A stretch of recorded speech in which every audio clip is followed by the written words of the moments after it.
കാണാലോ. KSRലെ റൂൾ 65 പ്രകാരം ലീവ് ആരുടെയും അവകാശമല്ല. Leave cannot be claimed as a matter of right. Leave ആരുടെയും അവകാശമായി പ്രഖ്യാപിക്കപ്പെട്ടിട്ടില്ല.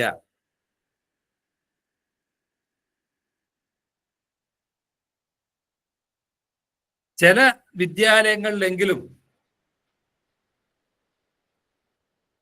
ഒരു ലീവ് അപേക്ഷ കൊടുക്കുകയോ മിനിമം ഞാൻ നാളെ ലീവാണെന്ന് പറയുകയോ ചെയ്യാതെ ലീവ് എടുത്തു പോവുകയും പിന്നീട് ഹെഡ്മാസ്റ്റർ 2-3 ദിവസം പിന്നാലെ നടന്നാൽ ലീവ് എഴുതി നൽകുകയും ചെയ്യുന്ന സ്ഥിതിവിശേഷം പല സ്ഥലങ്ങളിലും കാണാം. റൂൾ 65 പ്രകാരം ലീവ് ആരുടെയും അവകാശമായി സിദ്ധിച്ചിട്ടില്ല. എന്റെ ക്രെഡിറ്റിൽ ഇഷ്ടം പോലെ ലീവ് ഉണ്ട്, എന്നാ പിന്നെ ഞാൻ ഒരു മാസം ലീവാണെന്ന് എന്നൊരാൾക്ക് ഒരു റൈറ്റ് ആയിട്ട് ക്ലെയിം ചെയ്യാൻ കഴിയില്ല. When exigencies of public service so require, public സർവീസിന് നിങ്ങളുടെ സേവനം ആവശ്യമുണ്ടെങ്കിൽ ഡിസ്ക്രീഷൻ ടു റെഫ്യൂസ്, നിങ്ങളുടെ ലീവ് റെഫ്യൂസ് ചെയ്യാം, നിങ്ങളുടെ ലീവ് നിരസിക്കാം. അല്ലെങ്കിൽ റിവോക്ക് ലീവ്, നിങ്ങളുടെ ലീവ് റദ്ദ് ചെയ്ത് നിങ്ങളെ തിരികെ വിളിക്കാം.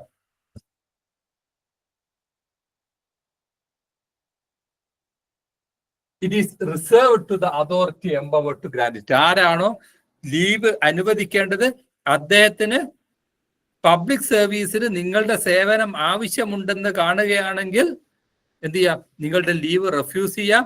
ഇനി അതല്ലെങ്കിൽ നിങ്ങൾ ലീവിൽ ഇരിക്കുന്ന ആളാണെങ്കിൽ നിങ്ങളുടെ ലീവ് റദ്ദ് ചെയ്ത് നിങ്ങളെ തിരികെ വിളിക്കാം.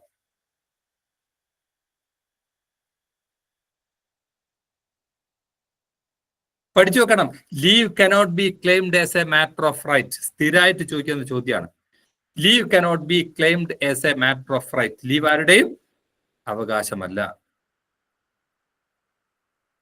When the exigencies of public service so require, public സർവീസിന് നിങ്ങളുടെ സേവനം ആവശ്യമുണ്ടെങ്കിൽ ഡിസ്ക്രീഷൻ ടു റെഫ്യൂസ്, നിങ്ങളുടെ ലീവ് റെഫ്യൂസ് ചെയ്യാം. എനിക്ക് നാളെ ഒരു കല്യാണത്തിന് പോകേണ്ടതുണ്ട്, ഞാൻ ലീവാണെന്ന് പറഞ്ഞ ഒരു ലീവ് അപേക്ഷ തന്നാൽ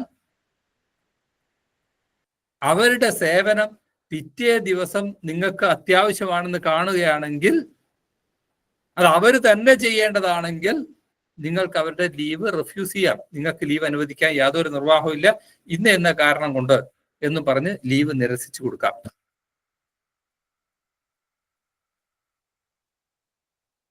ഒരു സ്കൂളില് 5 അധ്യാപകരുണ്ട്, 4 LPSTമാരും അല്ലെങ്കിൽ ഒരു ഹെഡ് മാസ്റ്റർ, ഒരു 3 LPST, ഒരു അറബിക് ടീച്ചർ. ടീച്ചർ ഒരു 3 മാസത്തേക്ക് ലീവ് തന്നു.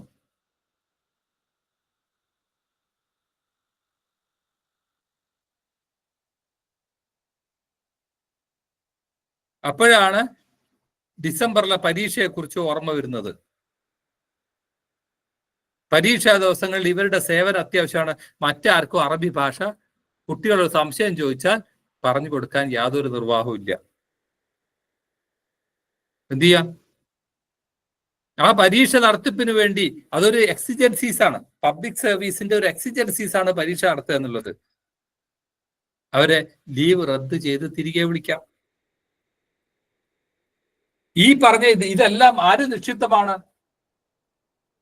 ആരാണോ ലീവ് അനുവദിക്കേണ്ടത് ആ ലീവ് അനുവദിക്കേണ്ട അധികാരിയിൽ നിക്ഷിപ്തമാണ് ലീവ് റെഫ്യൂസ് ചെയ്യുക, ലീവ് റിവോക്ക് ചെയ്യുക എന്നുള്ളത്.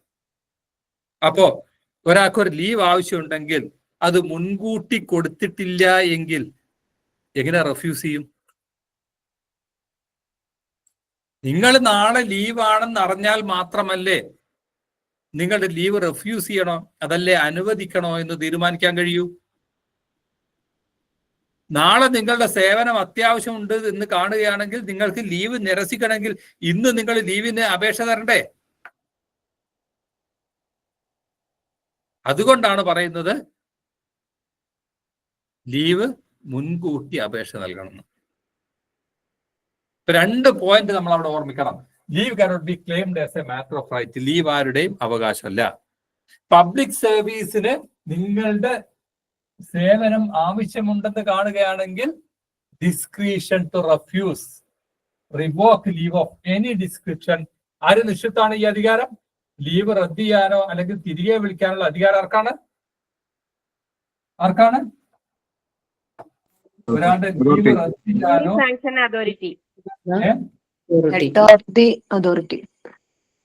ആരാണ്? Reserve to the authority empowered to grant it. Authority empowered to grant it. ആരാണോ ലീവ് അനുവദിക്കേണ്ടത് അയാൾ വ്യക്തിത്വമാണ്. ഇപ്പൊ ഹെഡ് ഓഫ് ദ ഡിപ്പാർട്ട്മെന്റ് ആണ് ലീവ് അനുവദിക്കേണ്ടെങ്കിൽ ഹെഡ് ഓഫ് ദ ഡിപ്പാർട്ട്മെന്റ് ആണ് അയാളുടെ ലീവ് റിവോക്ക് ചെയ്യേണ്ടതും റിഫ്യൂസ് ചെയ്യേണ്ടതും. ഗവൺമെന്റ് അനുവദിക്കേണ്ട ലീവ് ആണെങ്കിൽ ഗവൺമെന്റിലേക്ക് ഒരു ലീവ് അപേക്ഷ തയ്യാറാക്കി AE ഓഫീസിൽ അല്ലെങ്കിൽ DE ഓഫീസിൽ കൊടുത്തു. അതിൽ ആവശ്യമായ സാധനങ്ങൾ, ആവശ്യമായ എന്താ പറയാ എൻക്ലോഷേഴ്സ് ഒന്നുമില്ലെങ്കിൽ അവർക്ക് അത് റിഫ്യൂസ് ചെയ്യാം, തിരിച്ചയക്കാം. റിഫ്യൂസ് ചെയ്യാൻ പറ്റില്ല, തിരിച്ചയക്കാം. കറക്റ്റായ അപേക്ഷ സമർപ്പിക്കാൻ വേണ്ടി പറയാം. പക്ഷെ നിങ്ങൾക്ക് ഈ ലീവ് അനുവദിക്കാൻ യാതൊരു നിർവാഹമില്ല എന്ന് പറയാൻ പാടില്ല. അതാരേ പറയാൻ പാടുള്ളൂ? ആരാണോ ലീവ് അനുവദിക്കേണ്ടത് അവർക്കേ പറയാൻ പാടുള്ളൂ. കമ്മ്യൂട്ടർ ലീവ് അനുവദിക്കേണ്ട ആരാണ്? Head of the office. Head of the ഓഫീസാണ്. നിങ്ങൾ കമ്മ്യൂട്ടർ ലീവിന് അത് 1 ദിവസത്തെ അപേക്ഷ കൊടുത്താലും 500 ദിവസത്തെ അപേക്ഷ കൊടുത്താലും അത് റിഫ്യൂസ് ചെയ്യാനോ അല്ലെങ്കിൽ അത് അനുവദിക്കാനോ ഉള്ള അധികാരം ഹെഡ് ഓഫ് ദ ഓഫീസറാണ്. 200 ദിവസത്തെ LWA അപേക്ഷ കൊടുത്തു, അതാര് സാങ്ഷൻ ചെയ്യണം?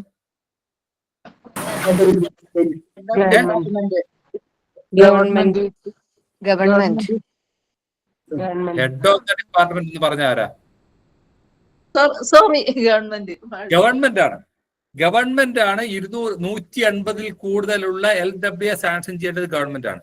അപ്പൊ 200 ദിവസത്തെ LWA സാങ്ഷൻ ചെയ്യണമോ വേണ്ടയോ എന്ന് തീരുമാനിക്കാനുള്ള അധികാരം ഗവൺമെന്റിനാണ്. ആ ലീവ് അനുവദിക്കേണ്ട ഗവൺമെന്റിനാണ്. അതല്ലാതെ മറ്റാർക്കും അതിന്റെ മുകളിൽ തീരുമാനം എടുക്കാൻ പറ്റില്ല. കമ്മ്യൂട്ടർ ലീവിന് അപേക്ഷ ഹെഡ്മാസ്റ്റർ നിരസിച്ചു. അത് നിരസിച്ചത് തന്നെ അത് നിർബന്ധമായും കൊടുത്തിരിക്കണം എന്ന് AUക്ക് പറയാൻ അധികാരമുണ്ടോ? ഇല്ല. Authority to empowered grant it. ആ ലീവ് സാങ്ഷൻ ചെയ്യാനുള്ള അധികാരം ആർക്കാണോ അയാളാണ് അത് അനുവദിക്കണമോ വേണ്ടയോ എന്ന് തീരുമാനിക്കേണ്ടത്. ഒരു സംശയം ചോദിക്കട്ടെ. ഇപ്പോ ഹെഡ് ഓഫ് ദ ഓഫീസ് ഒരു ലീവ് അനുവദിച്ചാൽ അത് റദ്ദ് ചെയ്യാൻ ഹെഡ് ഓഫ് ദ ഡിപ്പാർട്ട്മെന്റിനോ ഗവൺമെന്റിനോ പറ്റുമോ? പറ്റൂല്ലെന്ന് പറ. നമ്മൾ ചോദ്യം ചെയ്യണം. അങ്ങനെ ചെയ്താൽ അതോറിറ്റി എംപവേർഡ് ടു ഗ്രാന്റ്. ആരാണോ അത് ഗ്രാന്റ് ചെയ്യേണ്ടത് അയാൾക്കാണ് അത് റിഫ്യൂസ് ചെയ്യാനോ റിവോക്ക് ചെയ്യാനോ ഉള്ള അധികാരമുള്ളത്. വേറെ ആൾക്ക് പറ്റുമോ? പറ്റില്ല. അയാൾക്ക് അങ്ങനെ ഒരു അധികാരം കൊടുത്തിട്ടില്ലല്ലോ. ഞാൻ ഡിപ്പാർട്ട്മെന്റ് ഹെഡാണ്, അതുകൊണ്ട് ഞാൻ എല്ലാ അധികാരം ഞാൻ ഉപയോഗിക്കുമെന്ന് പറഞ്ഞാൽ നടക്കുവോ? പറ്റില്ല.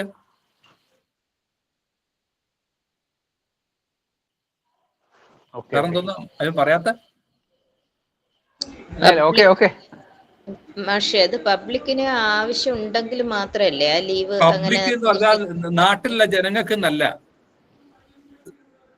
പൊതു സേവനത്തിന് ആവശ്യം. ഇപ്പം സ്കൂളാണെങ്കിൽ അവിടുത്തെ പ്രവർത്തനങ്ങൾക്ക് അയാളുടെ സേവനം ആവശ്യമുണ്ടെങ്കിൽ എന്നാണ് ഉദ്ദേശിച്ചത്. പബ്ലിക് സർവീസിന് അത്തരത്തിൽ ആവശ്യമുണ്ട് എന്ന് പറയുന്നത് അതാണ്. ഇപ്പോ ഒരു പിന്നെന്താ പറയാ,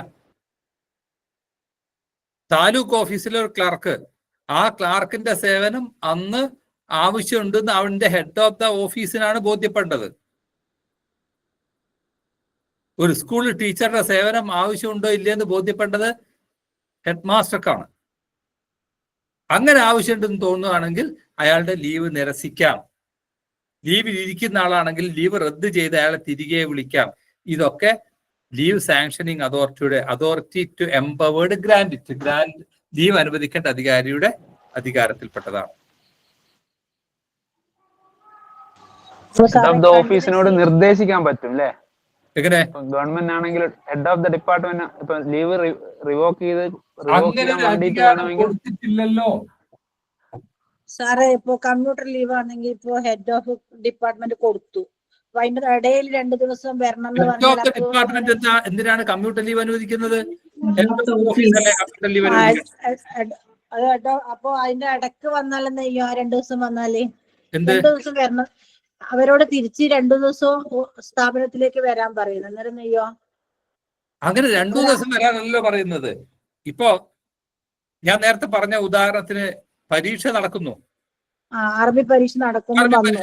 അപ്പൊ അയാളുടെ പരീക്ഷ നടക്കുന്നതിന്റെ തലേ ദിവസം അയാളെ മുഴുവൻ ലീവും റദ്ദ് ചെയ്ത് തിരികെ വിളിക്കുകയാണ് അയാൾ ചെയ്യുന്നത്. അതിനുശേഷം അദ്ദേഹത്തിന് ലീവ് ആവശ്യമുണ്ടെങ്കിൽ പുതിയ ലീവ് അപേക്ഷ തരുന്നു, ലീവ് സാങ്ഷൻ ചെയ്ത് കൊടുക്കുന്നു. അതിനുശേഷമുള്ളത് റൈറ്റ് വന്നിട്ട് കൊടുക്കണം അല്ലെ? അതെ അതെ. സാർ അപ്പൊ ലീവ് റദ്ദ് ചെയ്യാൻ ലീവ് കൊടുത്ത ആൾ എന്തെങ്കിലും ചെയ്യേണ്ടതുണ്ടോ? എങ്ങനെ? ലീവ് കൊടുത്ത ആൾ എന്തെങ്കിലും ചെയ്യേണ്ടതുണ്ടോ റദ്ദ് ചെയ്യുന്നതിന് വേണ്ടി? ലീവ് അപേക്ഷ കൊടുത്താളോ? അതെ അതെ, ഹെഡ് മാസ്റ്ററിലെ പറയുന്നത് അല്ലേ? ഹെഡ് മാസ്റ്റർ ആണ് എന്ത് ചെയ്യേണ്ടത്? അയാൾക്ക് ലീവ് റദ്ദ് ചെയ്യാൻ ചെയ്യേണ്ടതെന്ന് ഹെഡ് മാസ്റ്റർക്ക് ബോധ്യപ്പെടുമ്പോഴാണ്, അല്ലെങ്കിൽ ഹെഡ് ഓഫ് ദ ഓഫീസിന് ബോധ്യപ്പെടുമ്പോഴാണ് എന്ത് ചെയ്യുന്നത്? റദ്ദാക്കുന്നത്. അപ്പൊ റദ്ദാക്കിക്കൊണ്ടുള്ള ഉത്തരവ് അവർക്ക് അയച്ചു കൊടുക്കണം. അയാളോട് ഇത്രാം തീയതി ജോയിൻ ചെയ്യണം എന്നുള്ള നിർദ്ദേശം കൊടുക്കണം. അപ്പൊ computer leave school head master തന്നെയാ പാസ്സാക്കേണ്ടത്? എങ്ങനെ? Computer leave school head master തന്നെ പാസ്സാക്കേണ്ടത്? അതെ. അപ്പൊ അത് ഓഫീസിൽ അത് കൊടുക്കുമല്ലോ വേണം ഹെഡ് മാസ്റ്റർ? ഒരു സാധനം കൊടുക്കേണ്ടതില്ല. അങ്ങനെയാണല്ലേ? ഇനി കൊടുക്കേണ്ടി വരും എപ്പോ? നിങ്ങളുടെ ഹെഡ് മാസ്റ്ററായി അംഗീകരിച്ചിട്ടില്ലെങ്കിൽ, ഹെഡ് മാസ്റ്റർക്ക് അംഗീകാരം ഇല്ലെങ്കിൽ പിന്നെ തൊട്ട് ഹയർ അതോറിറ്റിക്ക് കൊടുക്കണം. കൊടുക്കണം. Okay okay. അപ്പൊ നമ്മള് ഫില്ല് ചെയ്യുന്ന ഫോമെല്ലാം ഈ കമ്പ്യൂട്ടർ ലീവിന്റെ സ്കൂൾ ഓഫീസിൽ തന്നെ സൂക്ഷിക്കുന്നത് അല്ലേ? Head master leave sanctioning authority ആണെങ്കിൽ, ഹെഡ് മാസ്റ്റർക്ക് അംഗീകാരം ഉണ്ടെങ്കിൽ എല്ലാം അവിടെ തന്നെ സൂക്ഷിക്കണം. അത് വേറെ എവിടെയും കൊടുക്കേണ്ടതില്ല. ഇപ്പോ ഒരു ചെറിയ സംശയം ചോദിച്ചു. നമ്മളിപ്പോ ഒരു 15 ദിവസത്തെ കമ്പ്യൂട്ടറിൽ ഇവിടുത്തെ ഗൾഫിൽ പോയി, അപ്പൊ അവിടെ എത്തിയ നമുക്ക് തോന്നുന്നു അതൊരു 30 ദിവസം ആക്കണമെന്ന്. അതെങ്ങനെയാ നമ്മള് വരാണ്ട് അത് എക്സ്റ്റെൻഡ് ചെയ്യാൻ പറ്റുമോ? പറ്റും.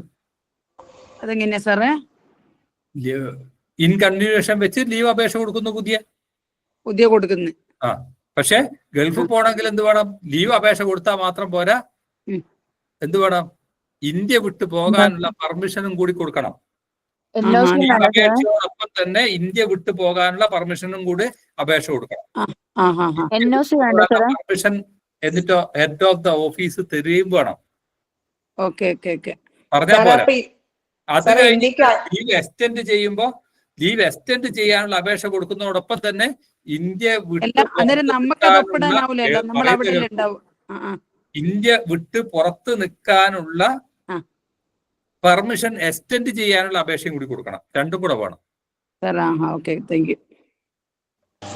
ഇന്ത്യക്ക് അകത്താണെങ്കിൽ നമ്മൾ NOC മേടിക്കേണ്ടതുണ്ടോ? എങ്ങനെ? ഇന്ത്യക്ക് അകത്തുള്ള കേരളം വിട്ടുപോവുകയാണെങ്കിലും പെർമിഷൻ വാങ്ങണം. കേരളം വിട്ടുപോവുകയാണെങ്കിലും പെർമിഷൻ വാങ്ങണം. ഹെഡ് മാസ്റ്ററോട് വാങ്ങിച്ചാ പോരെ? ഹെഡ് മാസ്റ്റർ ലീവ് സാങ്ഷനിങ് അതോറിറ്റിയാണ് തരേണ്ടത്. ഇനി ഏതൊരു ലീവും യൂസഫ് മാഷേ, ഒരു സംശയം. അപ്പൊ മാഷ് നേരത്തെ പറഞ്ഞല്ലോ, ലീവ് എടുക്കുമ്പോ അതിന് തലേ ദിവസമോ അല്ലെ മുൻകൂട്ടി നമ്മൾ HM-ന്, ഉദാഹരണത്തിന് ഒരു അധ്യാപികയാണെങ്കിൽ HM-ന് അറിയിക്കണം എന്ന് പറഞ്ഞല്ലോ. അപ്പൊ ലീവ് അപേക്ഷ കൊടുക്കണം. അപ്പൊ ഉത്തരവ് വാങ്ങണം, എന്നാലേ ലീവ് എടുത്തുള്ളൂ നിയമപ്രകാരം എന്നുള്ളത് അടിവരയിടുന്നു. അതെ. അപ്പൊ മാഷ് 2 ദിവസം മുന്നേ പറഞ്ഞ് കാഷ്വൽ ലീവ് ഒരു ലീവായിട്ട് പരിഗണിക്കുന്നില്ല എന്ന് പറഞ്ഞിട്ടുണ്ട്. അപ്പൊ ഈ അധ്യാപിക, ഒരു എക്സാമ്പിൾ, ഒരു ഫീഡിങ് മദർ അല്ലെങ്കിൽ ഇവർക്ക് തന്നെ അപ്പൊ കുട്ടിക്ക് ഈ ദിവസം രാവിലെയാണ് ഇപ്പൊ വയ്യാണ്ടായി, അല്ലെങ്കിൽ ഈ ടീച്ചർക്ക് തന്നെ ഒരു ശാരീരിക അസ്വസ്ഥത. അപ്പൊ ഇത് മുൻകൂട്ടി പിന്നെ ഈ പറയുന്ന നമ്മളെ ഹെഡ് ഓഫ് ഇൻസ്റ്റിറ്റ്യൂഷൻ നമുക്ക് കൊടുക്കാൻ കഴിയുമോ അങ്ങനെ ലീവ് അപേക്ഷ? CL ആണ് കഴിയില്ല. അപ്പൊ എന്താന്ന് പറഞ്ഞാൽ അപ്പോ അതിന്റെ എന്തുകൊണ്ട് മുൻകൂട്ടി കൊടുക്കാൻ കഴിഞ്ഞില്ല എന്നുള്ള കാര്യം കൂടെ അറിയിച്ചാൽ മതി. അവിചാരി ഇപ്പൊ വരുമ്പോ തല ചുറ്റി വീടും, ഞാൻ ലീവ് കൊടുത്തില്ല, ആശുപത്രിയിലേക്കല്ല സ്കൂളിലേക്കാ എടുക്കേണ്ടതെന്ന് പറയാൻ പറ്റുമോ? ഇല്ല. അതെന്താണ്? അതിന്റെ ഓരോന്നിന്റെയും സാഹചര്യം ആണ് ഇതിന്റെ ഒക്കെ അടിസ്ഥാനം. അവിടെ ഒരു മാനുഷിക പരിഗണന വരുമല്ലോ. മാനുഷിക പരിഗണന എന്നില്ല. ഇപ്പൊ എന്താന്ന് പറഞ്ഞാൽ ഒരാള് അസുഖം വന്നു ആശുപത്രിയിൽ കൊണ്ടുപോയി. അപ്പോ സ്വാഭാവികമായിട്ടും എന്താണ് ലീവ് അപേക്ഷ നൽകേണ്ടത് മെഡിക്കൽ സർട്ടിഫിക്കറ്റ് വെച്ചിട്ടാണ്. അപ്പൊ ഒരു മെഡിക്കൽ സർട്ടിഫിക്കറ്റ് ലീവ് അപേക്ഷയോടൊപ്പം ഹാജരാക്കിയാൽ അത് പറ്റില്ല എന്ന് നോർമൽ കേസിൽ ഹെഡ് മാസ്റ്റർക്ക് പറയാൻ പറ്റില്ല, അല്ലെങ്കിൽ ലീവ് സാങ്ഷനിങ് അതോറിറ്റിക്ക് പറയാൻ പറ്റില്ല. നിങ്ങൾ മുൻകൂട്ടി തന്നില്ല എന്ന് പറഞ്ഞാൽ മുൻകൂട്ടി അസുഖം വരുന്നത് നമ്മൾ അറിയില്ലല്ലോ. അത്തരം കേസുകളിൽ എന്ത് ബാധകമല്ല? മുൻകൂട്ടി ലീവ് അപേക്ഷ കൊടുത്തില്ല എന്നുള്ള കാരണം ബാധകമല്ല. ശരി ഓക്കെ. സാറേ ഒരു ഡൗട്ട്.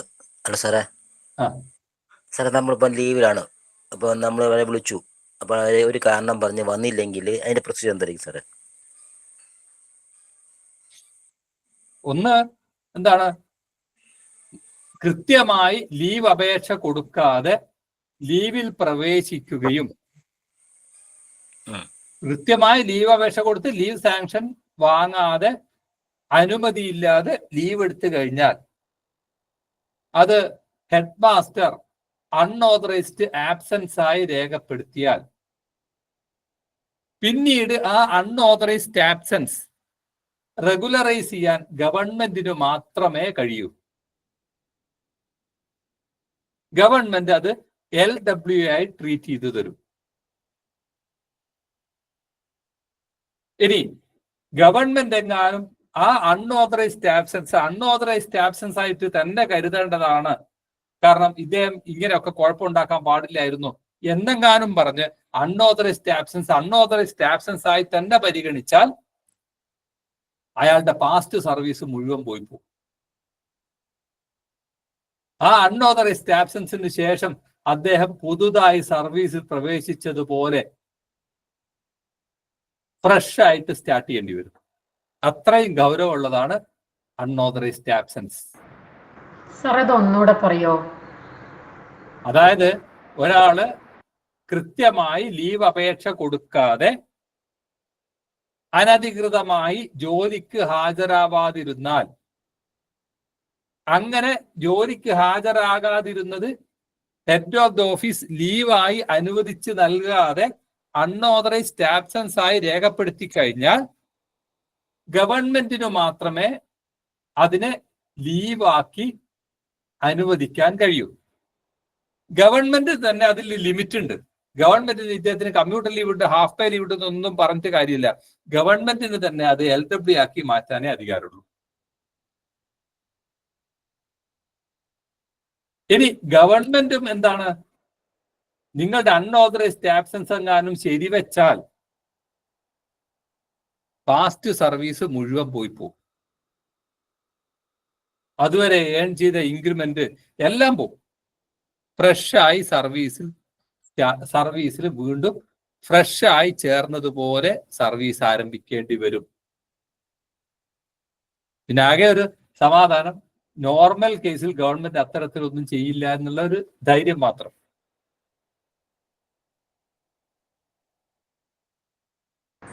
സാറേ, അപ്പൊ അത് ഒരു ദിവസമാണെങ്കിലും അൺഓതറൈസ്ഡ് ആയിട്ട് ചെയ്യാൻ പറ്റുമോ? അൺഓതറൈസ്ഡ് അത് യുക്തമായ ഒരു കാരണം. ഇപ്പം ഒരു ടീച്ചർ ഒരു ദിവസം ലീവ് അപേക്ഷ ഒന്നും തരാതെ വന്നില്ല, പിറ്റേന്ന് ഒരു മെഡിക്കൽ സർട്ടിഫിക്കറ്റുമായി വരുന്നു. നോർമൽ കേസിൽ സംശയിക്കേണ്ടതില്ലല്ലോ, ഉണ്ടോ? ഇല്ല. അത് ഹെഡ് ഓഫ് ദ ഓഫീസിന് മനസ്സിലാവണം. എന്നാ നാളെ സ്പോർട്സിന് കുട്ടികളെ കൊണ്ടുപോകാൻ വേണ്ടി മെമ്മോ കൊടുത്തു, ചാർജ് ഏൽപ്പിച്ച് പോയതാണ്. അവര് ഹാജരായില്ല. നമുക്കറിയാം മനഃപൂർവ്വം വരാതിരുന്നതാണ്. അത്തരം കേസുകളിൽ അൺഓതറൈസ്ഡ് ആബ്സെൻസ് എങ്ങാനും HM രേഖപ്പെടുത്തിയാൽ അത് നമുക്ക് കുറ്റം പറയാനാവുമോ? ഒരാളുടെ ഡ്യൂട്ടിക്ക് ഏൽപ്പിച്ചിട്ട് അത് അനധികൃതമായി ചെയ്തില്ല എന്ന് മാത്രമല്ല അനുവാദം ഇല്ലാതെ ലീവ് എടുക്കുകയും ചെയ്തു കഴിഞ്ഞാൽ സ്കൂളിന്റെ പ്രവർത്തനം അവരെ നമ്മൾ ഒഴിവാക്കി കൊടുത്താൽ പിന്നെ പലരും ഇത് ആവർത്തിക്കും, സാധ്യതയുണ്ട്.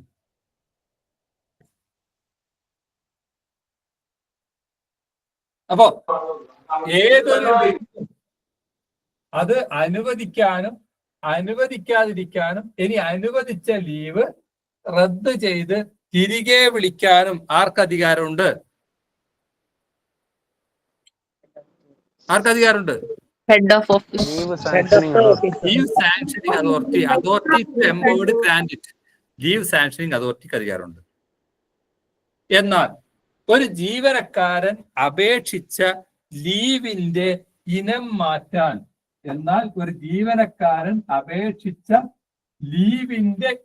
മാറ്റാൻ ആൾട്ടർ ചെയ്യാൻ, ലീവിനെ ആൾട്ടർ ചെയ്യാൻ head of the leave sanctioning അതോറിറ്റിക്ക് അധികാരമില്ല. എന്ന് പറഞ്ഞാൽ ഒരാള് 10 ദിവസത്തെ കമ്മ്യൂട്ടർ ലീവിന് അപേക്ഷ കൊടുത്തു. നിങ്ങൾക്ക് കമ്മ്യൂട്ടർ ലീവ് ഒന്നും ഞാൻ തരില്ല, ഹാഫ് പേ ലീവായി തരാൻ കഴിയൂ എന്നൊരു ഹെഡ് ഓഫ് ദ ഓഫീസ് അല്ലെങ്കിൽ ലീവ് സാങ്ഷനിങ് അതോറിറ്റി പറയാൻ പാടില്ല. 10 ദിവസത്തെ കമ്മ്യൂട്ടർ ലീവ് ചോദിച്ചാൽ അദ്ദേഹത്തിന്റെ ക്രെഡിറ്റിൽ 10 ദിവസത്തെ കമ്മ്യൂട്ടർ ലീവ് അനുവദിക്കാൻ ആവശ്യമായ ലീവ് ഉണ്ടെങ്കിൽ അത് അനുവദിച്ചു കൊടുക്കാം.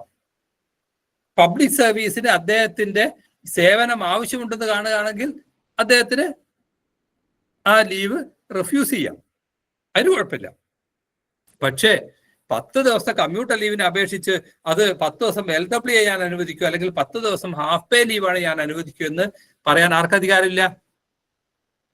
ലീവ് സാങ്ഷനിങ് അതോറിറ്റിക്ക് അധികാരമില്ല. ലീവിന്റെ ഇനം മാറ്റാൻ ആർക്കു മാത്രമേ അധികാരമുള്ളൂ? It is not open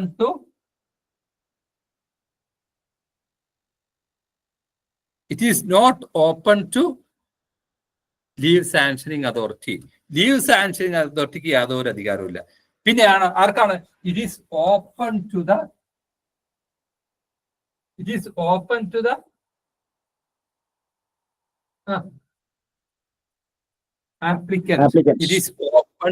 applicant. അപേക്ഷകന് മാത്രമേ ലീവിന്റെ ഇനം മാറ്റാൻ അനുവാദമുള്ളൂ. ഒരു ലീവ് സാങ്ഷനിങ് അതോറിറ്റിക്ക് ലീവ് റെഫ്യൂസ് ചെയ്യാം, ഒരു കുഴപ്പമില്ല. ലീവ് റിവോക്ക് ചെയ്യാം, പക്ഷെ എന്തു പറ്റില്ല? It is not open to him to alter the nature of such leave. ഒരു ലീവിന്റെ ഇനം മാറ്റാൻ ലീവ് സാങ്ഷനിങ് അതോറിറ്റിക്ക് അധികാരമില്ല. അത് ആരിൽ മാത്രം നിക്ഷിപ്തമാണ്? ലീവ് ആപ്ലിക്കന്റിൽ മാത്രം നിക്ഷിപ്തമാണ് ഒരു ലീവിന്റെ ഇനം മാറ്റുക എന്നുള്ളത്. അപ്പൊ 3 പോയിന്റാണ് ഇവിടെ ഈ റൂൾ പറഞ്ഞിട്ടുള്ളത്. ഒന്ന്, leave cannot be claimed as a matter of right. Leave ആരുടെയും അവകാശമായി ഉന്നയിക്കാൻ കഴിയില്ല. പബ്ലിക് സർവീസിന് ഒരാളുടെ സേവനം ആവശ്യമാണെന്ന് കാണുകയാണെങ്കിൽ ലീവ് റെഫ്യൂസ് ചെയ്യാം. ഇനി അതല്ല, ലീവിലിരിക്കുന്ന വ്യക്തിയുടെ ലീവ് റിവോക്ക് ചെയ്ത് അയാളെ തിരികെ വിളിക്കാം. ഇത് ലീവ് സാങ്ഷനിങ് അതോറിറ്റിയുടെ ലീവ് സാങ്ഷനിങ് അതോറിറ്റിയുടെ ഡിസ്ക്രിഷന് വിധേയമാണ്.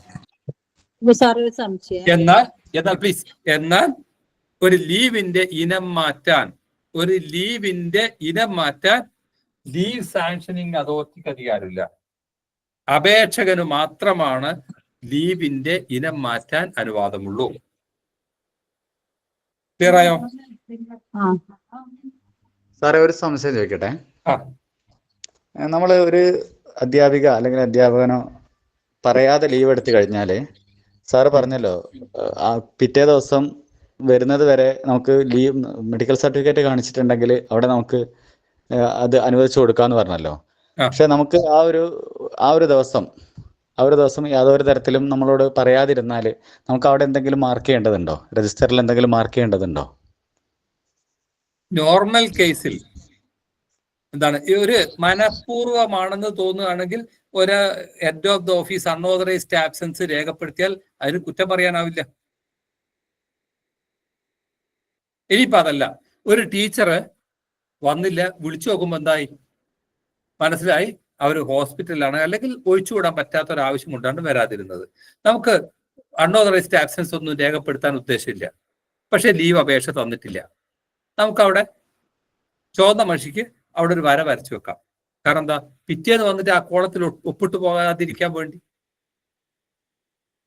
ലീവ് അപേക്ഷ തന്നതിന് ശേഷം മാത്രമേ എന്ത് ചെയ്യാൻ പറ്റൂ, ലീവ് അപേക്ഷ തന്നു, ലീവ് സാങ്ഷൻ ചെയ്താൽ മാത്രമേ എന്ത് ചെയ്യാൻ പറ്റൂ, അത് ഇന്ന ലീവാണെന്ന് അദ്ദേഹത്തിന്റെ ഒപ്പുപട്ടികയിൽ കോളത്തിൽ രേഖപ്പെടുത്താൻ പറ്റൂ. ചില ഹെഡ്മാഷമാരെങ്കിലും ഒരു ടീച്ചറെ രാവിലെ കാണുന്നില്ല, ഉടൻ തന്നെ CL രേഖപ്പെടുത്തും. ആരാ അദ്ദേഹത്തിന് അധികാരം കൊടുത്തത്? അത് CL ആണ് തീരുമാനിക്കാൻ ഇയാൾക്ക് ആരാ അധികാരം കൊടുത്തത്? ഒരു ടീച്ചറെ 10:05 കാണുന്നില്ല, ചില ഹെഡ്മാഷ്മാർ ഉടൻ തന്നെ CL രേഖപ്പെടുത്തി. ഇവർ CL ആണെന്ന് ഇയാളൊക്കെ തീരുമാനിക്കാൻ അയാൾക്ക് അധികാരമുണ്ടോ? ഒരു ലീവിന്റെ ഇനം ഏതാണെന്ന് തീരുമാനിക്കാൻ ആർക്കാണ് അധികാരം? ആപ്ലിക്കന്റിനാണ് അധികാരം. അയാൾ അപേക്ഷ തന്ന് അത് സാങ്ഷൻ ചെയ്യുമ്പോൾ മാത്രമേ എന്ത് ചെയ്യാൻ പാടുള്ളൂ, അത് ഇന്ന ലീവാണെന്ന് അദ്ദേഹത്തിന്റെ ഒപ്പുപട്ടികയിലും രേഖപ്പെടുത്താൻ പാടുള്ളൂ. ടീച്ചേഴ്സ് കമ്മ്യൂട്ടഡ് ലീവ് തന്നതിന് ശേഷം അവർക്ക് പിന്നെ ആ ലീവ് മാറ്റിയെടുക്കാൻ പറ്റുമോ സാറേ? അതിന് പ്രൊവിഷൻ ഉണ്ട്, അത് നമ്മൾ പറയും.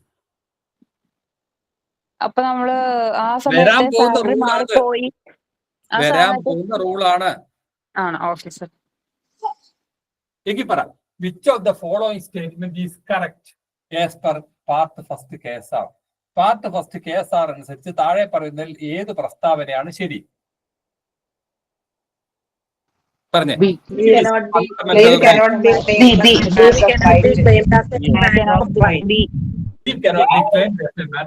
അതാണ് ശരി. ബി ആണ് ശരി.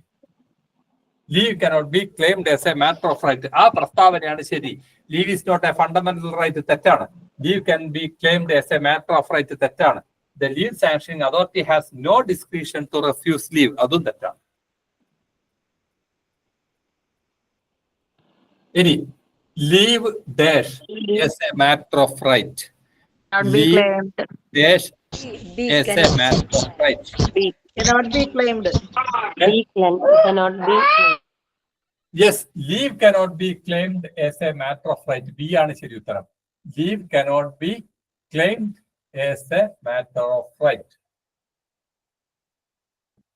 അടുത്തത്, an LD clerk applied for earned leave for 20 days at the end of his first year of service. Sanctioning authority sanctioned LWA for 20 days against the EL applied for. In this case, which of the following statement is true? താഴെ പറയുന്നതിൽ ഏത് പ്രസ്താവനയാണ് ശരി?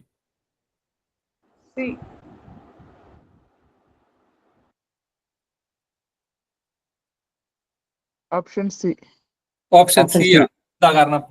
Sanctioning authority cannot alter the nature of leave applied for on any ground and hence his action is irregular.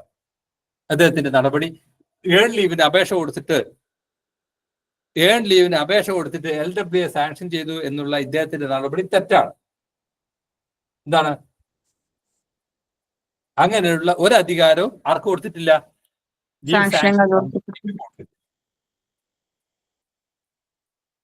ഇനി the director of health service has granted eligible leave for 3 months to an assistant surgeon. ഒരു assistant surgeon ഒരു ഡോക്ടർക്ക് director of health service 3 മാസത്തെ leave അനുവദിച്ചു കൊടുത്തു. In the exigencies of public service the leave can be revoked by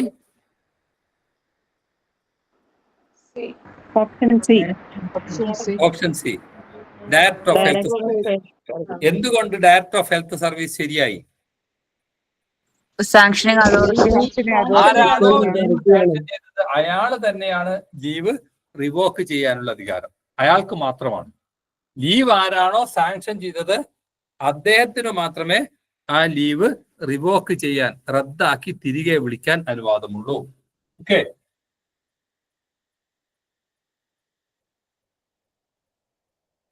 അടുത്തത്, an employee applied for half pay leave for 30 days on personal matters from 15/11/2018. Head of office sanctioned earned leave for 30 days, even though he had sufficient leave at his credit. In this context, which of the following statement is true? Option A. Option A. Sanctioning authority cannot alter that leave applied for on any ground, and hence the action of the head of the office is irregular. Same ചോദ്യം. An officer has 80 days of half pay leave at credit applied for commuter leave for 30 days. The leave sanctioning authority sanctioned the 30 days earned leave to him, saying that there is a sufficient earned leave at the credit of the officer. Which of the following statement is true?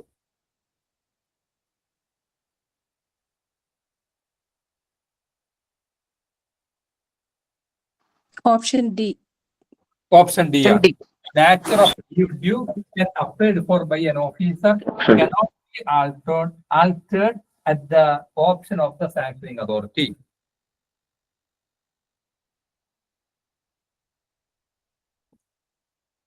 The nature of leave due and applied for by an officer. The nature of leave due and applied for by an officer. Option A.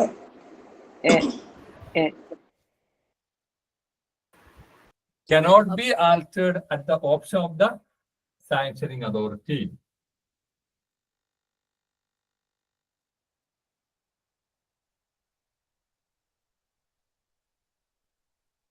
ശരി.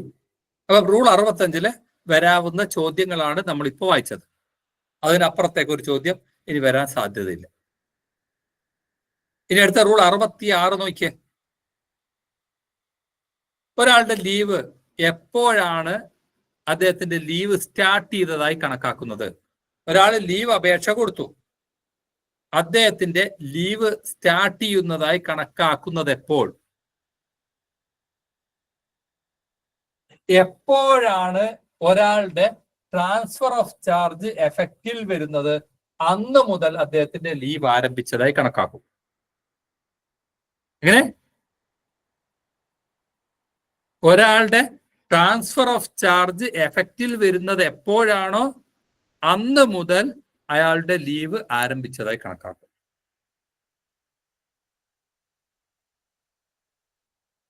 ഇനി അയാളുടെ leave എപ്പോ അവസാനിച്ചതായി കണക്കാക്കും? Start ചെയ്യുന്നത് എപ്പോഴായിട്ടാണ് കണക്കാക്കുന്നത്? ഒരാളുടെ leave start ചെയ്യുന്നത് എപ്പോഴാണ്?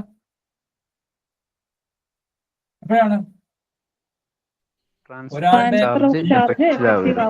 ആരംഭിക്കുന്നത് on the day on which transfer of charge is affected. On the day on which transfer of charge is affected. ഒരാളുടെ ട്രാൻസ്ഫർ ഓഫ് ചാർജ് എഫക്റ്റിൽ വരുന്നത് അന്ന് മുതൽ അദ്ദേഹത്തിന്റെ ലീവ് ആരംഭിച്ചതായി കണക്കാക്കും.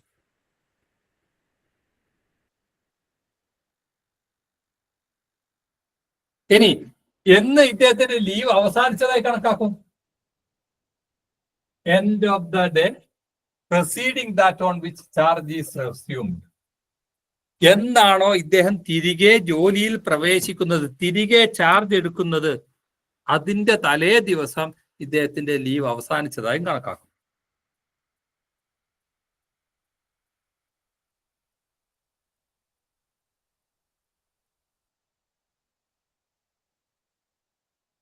ഒരാള് തിങ്കൾ മുതൽ വെള്ളി വരെ ലീവ് എടുക്കുന്നു.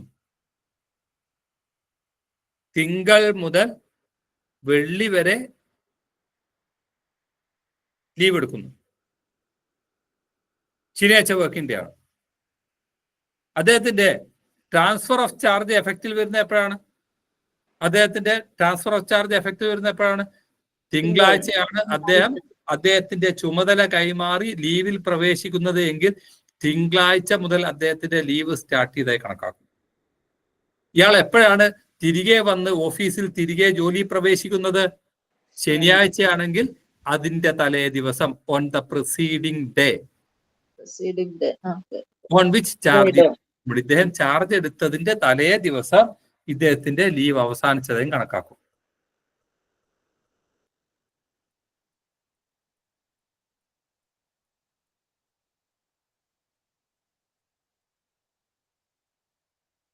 ഇനി ഒരു ജീവനക്കാരൻ തിങ്കളാഴ്ച മുതൽ ശനിയാഴ്ച വരെ ലീവ് പ്രവേശിക്കുകയാണ്. തിങ്കൾ മുതൽ ശനി വരെ ഒരാൾ ലീവിൽ പ്രവേശിക്കുകയാണ്. ഒരു ഓഫീസർ, ടീച്ചർ അല്ല, ഒരു ഓഫീസർ തിങ്കൾ മുതൽ ശനി വരെ ലീവ് എടുക്കുകയാണ്.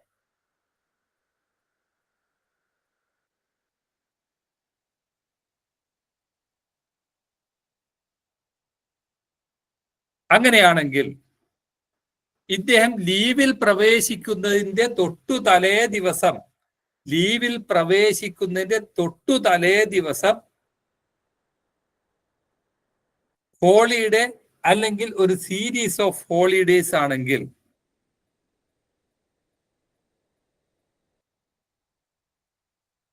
അദ്ദേഹത്തിന്റെ ലാസ്റ്റ് പ്രവൃത്തി ദിവസം വൈകുന്നേരം അദ്ദേഹത്തിന്റെ station വിട്ടുപോകാവുന്നതാണ്.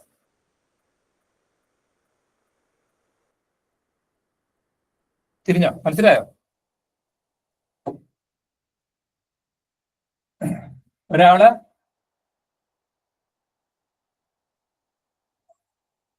കാണാവോ? Saturday, Sunday, Monday, Tuesday, Wednesday, Thursday, Friday, Saturday, Sunday.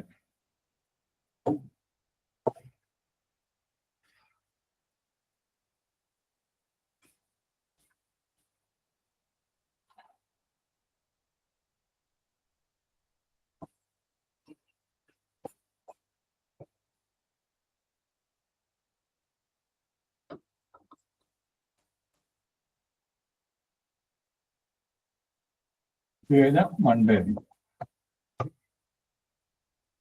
Board കാണാവോ? ഒരാള്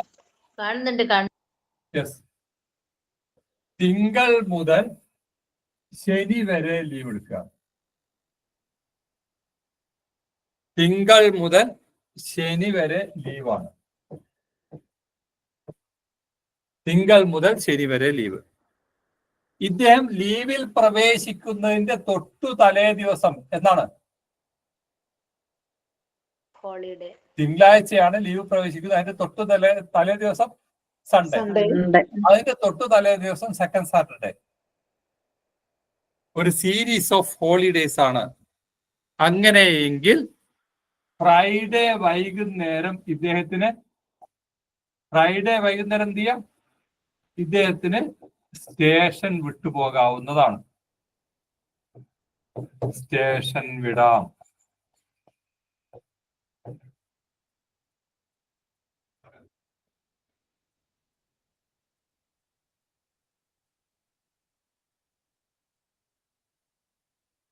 ഒരാള് തിങ്കൾ മുതൽ ശനി വരെ ലീവ് എടുക്കുന്നു.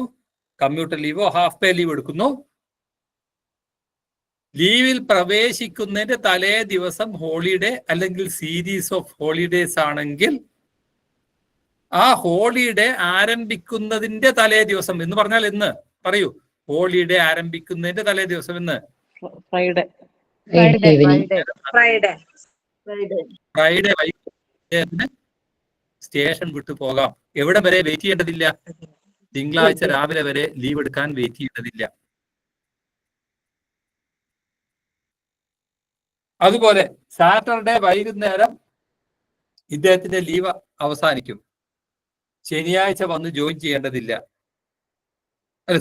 ഞായറാഴ്ച രാവിലെ വന്ന് ജോയിൻ ചെയ്യേണ്ടതില്ല. ആ ലീവ് കഴിഞ്ഞ് അതിനുശേഷം വരുന്ന ഹോളിഡേയ്സും കഴിഞ്ഞ് അടുത്ത വർക്കിംഗ് ഡേ മൺഡേ ജോയിൻ ചെയ്താൽ മതി.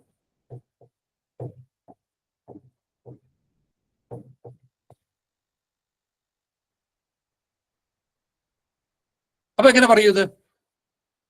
റൂൾ 66 പ്രകാരം ഏതെങ്കിലും ഒരു ലീവ് പീരീഡിന്റെ തൊട്ടു മുമ്പേ ഹോളിഡേയ്സ് ഉണ്ടെങ്കിൽ ആ ഹോളിഡേ ആരംഭിക്കുന്നതിന്റെ തലേ ദിവസം അദ്ദേഹത്തിന് സ്റ്റേഷൻ വിട്ടുപോകാം. പിന്നെയോ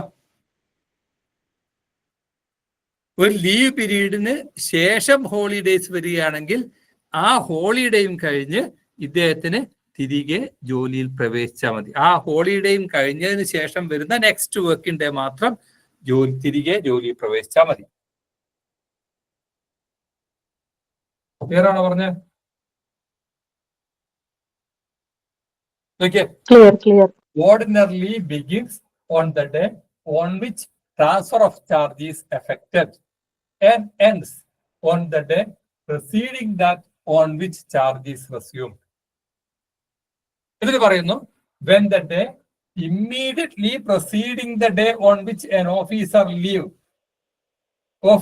leave begins or immediately following the day on which his leave expires is a holiday or one of the series of holiday. The officer may leave his station at the close of the day before.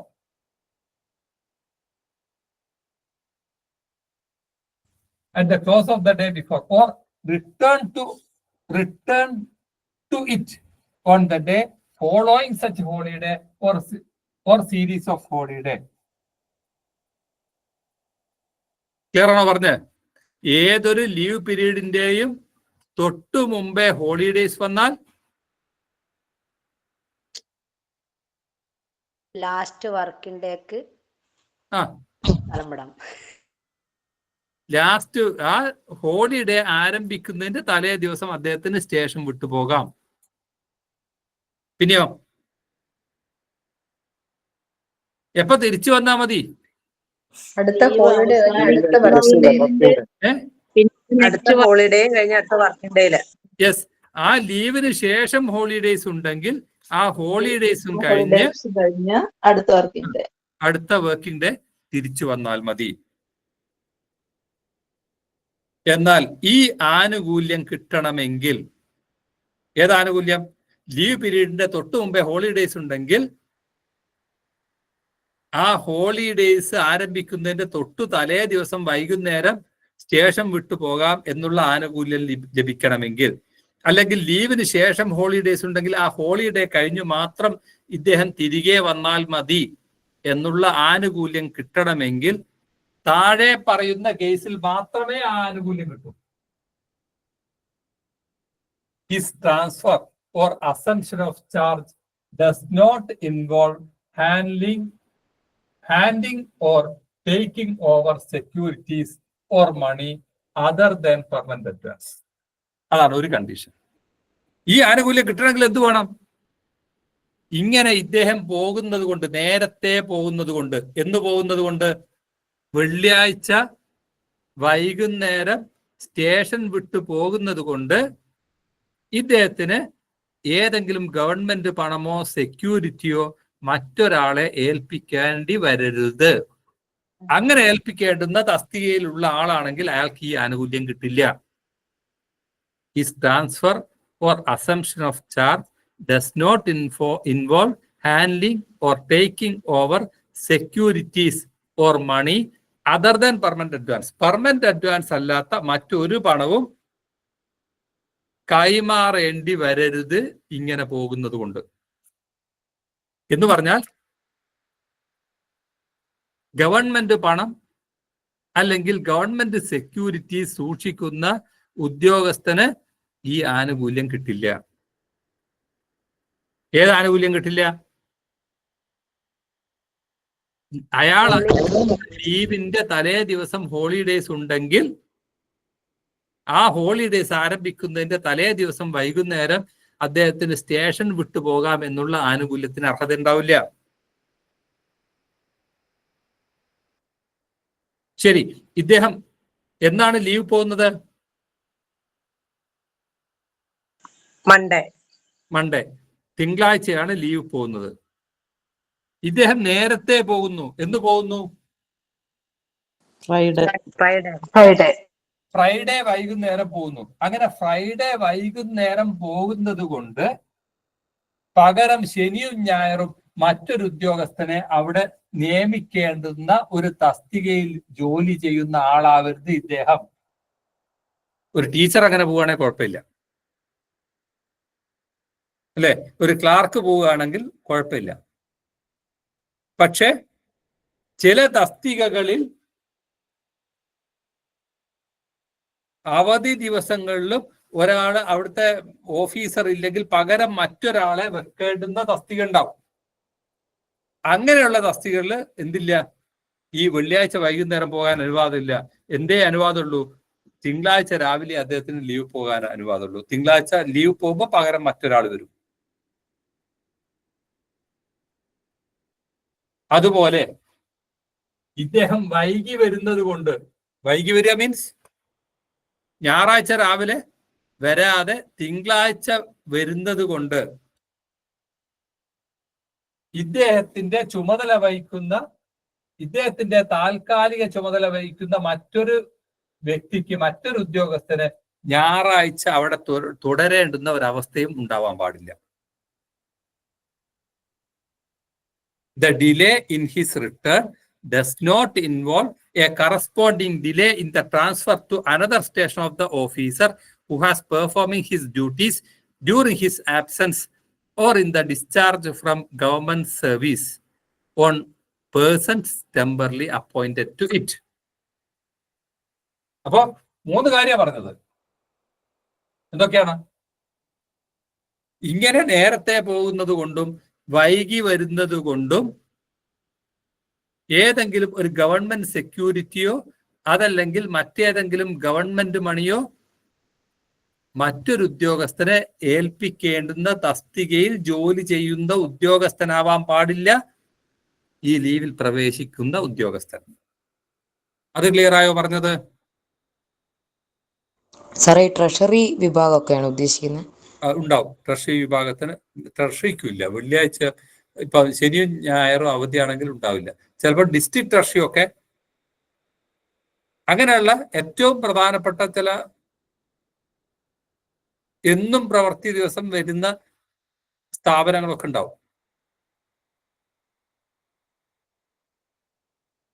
അങ്ങനെയാണെങ്കിൽ പറ്റില്ല. Post ഓഫീസിലെ നമ്മളല്ല, കേന്ദ്ര ഗവൺമെന്റിലെ postal സർവീസിലെല്ലാം treasury വിഭാഗം ശനിയാഴ്ചയും working ആണല്ലോ. അവര് ചോദിച്ചാണ്. അല്ല, വർക്കിംഗ് ഡേ അല്ല ഉദ്ദേശിച്ചത്, അവധി ദിവസങ്ങളിലാണ്. ശരി, അവധി ദിവസങ്ങളിലാണ്. അവധി ദിവസങ്ങളിലും ചില ഓഫീസേഴ്സ് അയാളുടെ ഹെഡ് ക്വാർട്ടേഴ്സിൽ ഉണ്ടാവാൻ വ്യവസ്ഥയുള്ള തസ്തികകൾ ഉണ്ടാവാം. അങ്ങനെ ഉണ്ടെങ്കിൽ ആ തസ്തികയിൽ ഇരിക്കുന്നവർക്ക് ഈ ആനുകൂല്യം കിട്ടില്ല. ഏതാനുകൂല്യം കിട്ടില്ല? ശനിയും ഞായറും അവധിയാണെങ്കിൽ വെള്ളിയാഴ്ച വൈകുന്നേരം നേരത്തെ പോകാമെന്നുള്ള ആനുകൂല്യം കിട്ടില്ല. ഇങ്ങനെയുള്ള തസ്തികയിൽ ഇരിക്കുന്ന ആൾക്ക് തിങ്കളാഴ്ച രാവിലെ ജോലിയിൽ നിന്ന് ലീവ് പ്രവേശിക്കാൻ കഴിയൂ. അതുപോലെ ഇദ്ദേഹം നേരത്തെ പോകുന്നത് കൊണ്ട്, ഇദ്ദേഹത്തിന്റെ ഏർലി ഡിപ്പാർച്ചർ, ഇദ്ദേഹം നേരത്തെ പോകുന്നത് കൊണ്ട് എന്താണ്, മറ്റൊരാൾ ഈ ദിവസങ്ങളിലേക്ക് ഇവിടെ ട്രാൻസ്ഫർ ആയി വരേണ്ട അവസ്ഥ ഉണ്ടാവാൻ പാടില്ല. His early departure does not entail a corresponding early transfer from another station of an officer to perform his duties. ഈ അവധി ദിവസങ്ങളിൽ ഇദ്ദേഹത്തിന്റെ ഡ്യൂട്ടി നിർവഹിക്കാൻ മറ്റൊരാള് വരേണ്ടുന്ന തസ്തികയിൽ ഇരിക്കുന്ന ആളാവാൻ പാടില്ല.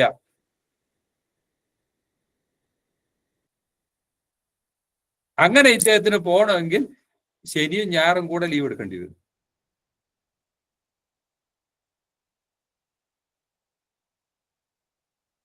അതുപോലെ ഇദ്ദേഹം വൈകി വരുന്നു, ശനിയാഴ്ച വൈകുന്നേരം ലീവ് തീർന്നു, ഇദ്ദേഹം ഞായറാഴ്ച ജോയിൻ ചെയ്യുന്നില്ല, തിങ്കളാഴ്ചയെ വരുന്നുള്ളൂ. ഇദ്ദേഹം വൈകി വരുന്നത് കൊണ്ട് ഈ ഞായറാഴ്ച മറ്റൊരു ഓഫീസർ ഇദ്ദേഹത്തിന് പകരം ജോലി ചെയ്യേണ്ടുന്ന ഒരവസ്ഥ ഉണ്ടാവാൻ പാടില്ല.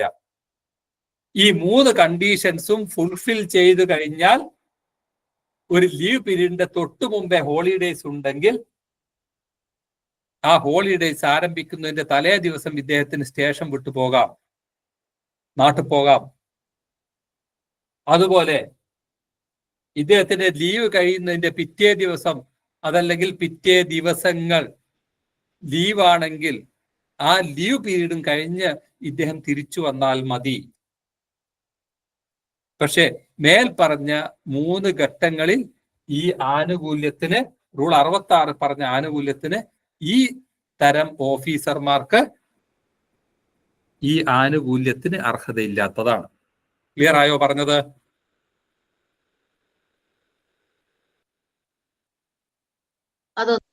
അയ്യോ, ഒന്നും കൂടെ പറയോ സാർ? ഏത് ഭാഗമാണ് മനസ്സിലാവാത്ത?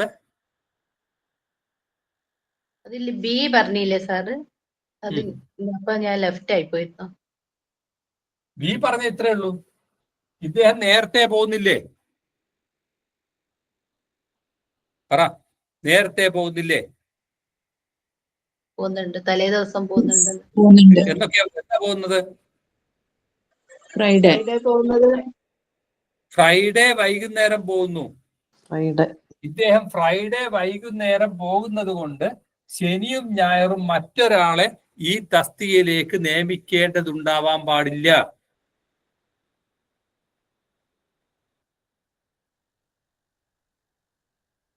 അങ്ങനെ ഉണ്ടെങ്കിൽ ഇദ്ദേഹത്തിന് ഈ ദിവസങ്ങൾ ഡ്യൂട്ടിയായി പരിഗണിക്കില്ല, ലീവായി പോവും.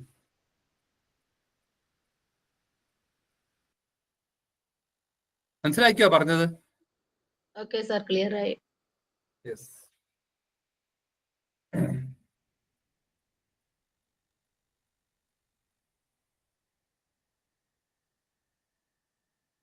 അപ്പോ അടുത്തത് റൂൾ 66 താഴെയുള്ള റൂളിംഗ് ആണ്.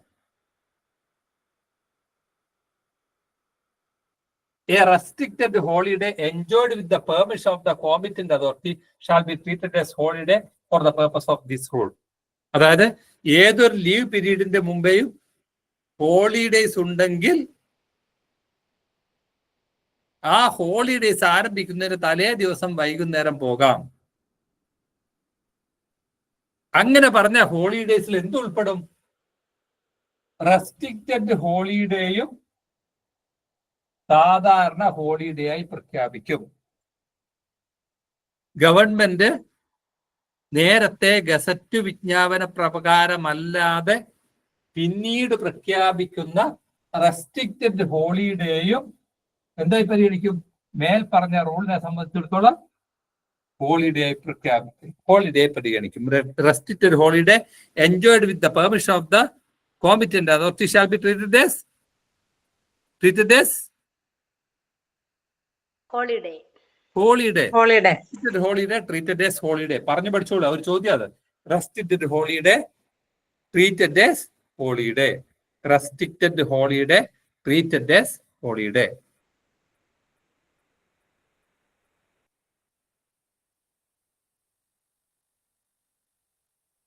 ഒരു ചോദ്യം നോക്കിയേ.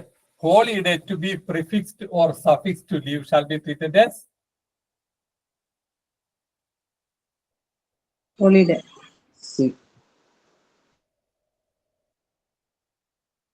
Interruption, part of leave sanction.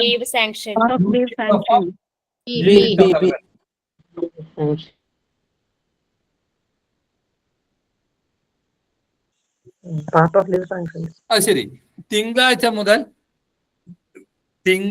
മുതൽ ശനിയാഴ്ച വരെ ലീവ് എടുത്താൽ അതിന്റെ മുമ്പുള്ള ഹോളിഡേസും ശേഷം ഉള്ള ഹോളിഡേസും ലീവായി പോവോ?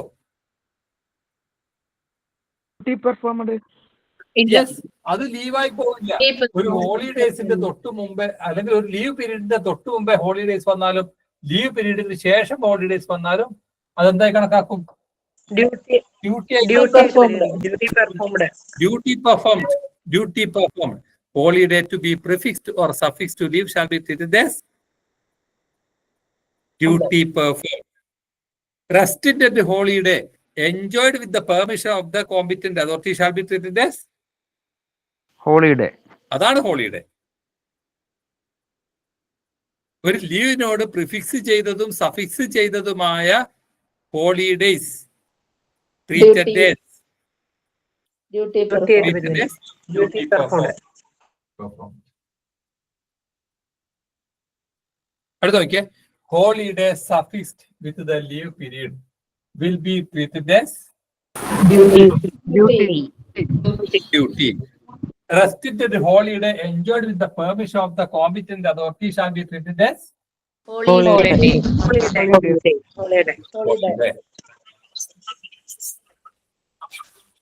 An officer was granted half-pay leave for 15 days with the permission to prefix 2 holidays and suffix 1 holidays. Leave salary at the rate applicable for half pay leave will be applicable for 50 days. 15 days ഫെസ്റ്റിവലിനുള്ളിൽ. C A ആണോ B ആണോ C ആണോ D ആണോ? C C C C C അതായത് 15 days ഫെസ്റ്റിവലിനുള്ളിൽ. 15 ദിവസത്തെ half പേ leave എടുത്തു. അതിന്റെ തൊട്ട് മുമ്പേ 2 ഹോളിഡേയ്സ് ഉണ്ട്. അതിന്റെ ശേഷം 1 ഹോളിഡേയ്സ് ഉണ്ട്. എത്ര ദിവസം ലീവ് എടുക്കണം? 15 ദിവസം ഹാഫ് പേ ലീവ് സാലറി കിട്ടും. ലീവ് പീരീഡിന്റെ തൊട്ട് മുമ്പുള്ള ഹോളിഡേയ്സ് പ്രിഫിക്സ് ചെയ്ത് ഡ്യൂട്ടിയെ കണക്കാക്കും. ലീവ് പീരീഡിന് ശേഷം വരുന്ന ഹോളിഡേയ്സ് സഫിക്സ് ചെയ്ത് ഡ്യൂട്ടിയായി പരിഗണിക്കും. ഡ്യൂട്ടിയായി പരിഗണിക്കും. ആകെ ലീവ് എടുക്കേണ്ടത് ലീവ് പീരീഡിൽ മാത്രം. 15 days. Yes.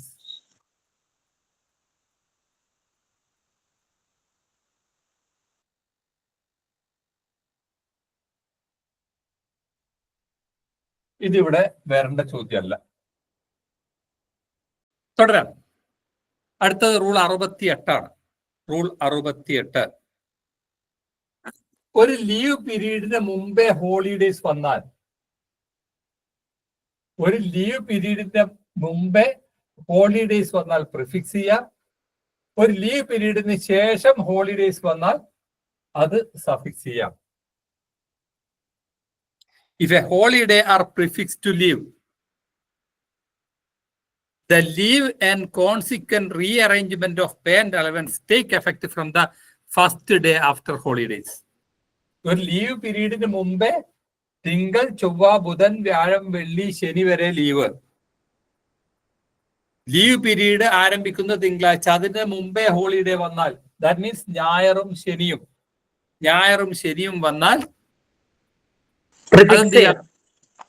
ആ ഹോളിഡേയ്സ്, ലീവിന്റെ തൊട്ട് മുമ്പേ ഉള്ള ഹോളിഡേയ്സ് പ്രിഫിക്സ് ചെയ്യാം. പ്രിഫിക്സ് ചെയ്താൽ എന്താ ഗുണം? ഡ്യൂട്ടിയായി പരിഗണിച്ച് പേ ആൻഡ് അലവൻസ് അനുവദിച്ചു തരും. ഡ്യൂട്ടിയായി പരിഗണിച്ച് ശമ്പളവും അലവൻസും അനുവദിക്കും. ഡ്യൂട്ടിയായി പരിഗണിക്കും. ഒരു ലീവ് പീരീഡിന്റെ തൊട്ട് മുമ്പേ ഹോളിഡേയ്സ് വന്നാൽ അത് സഫിക്സ് ചെയ്ത് ഡ്യൂട്ടിയായി പരിഗണിക്കും.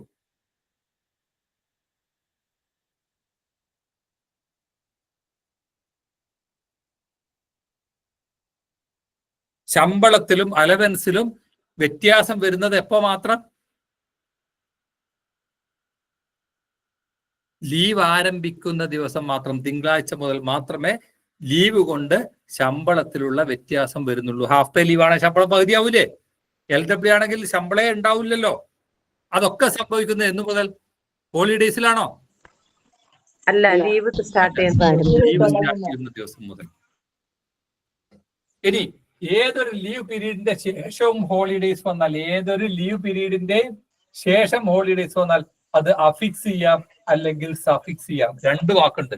അഫിക്സ് ചെയ്യുക, സഫിക്സ് ചെയ്യുക, സെയിം എഫക്റ്റ് ആണ്.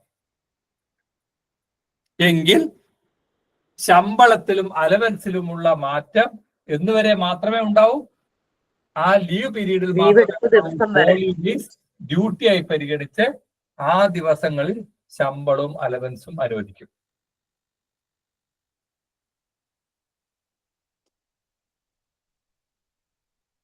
If holiday are affixed to leave, the leave is treated as having terminated on, and on any consequent rearrangement of pay and allowance take effect from the day on which leave would have been ended if holiday has not been affixed.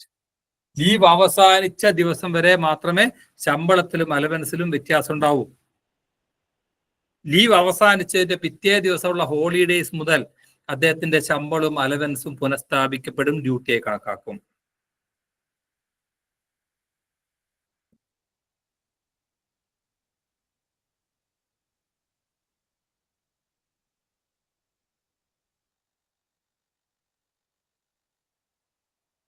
ഇപ്പൊ എന്താ?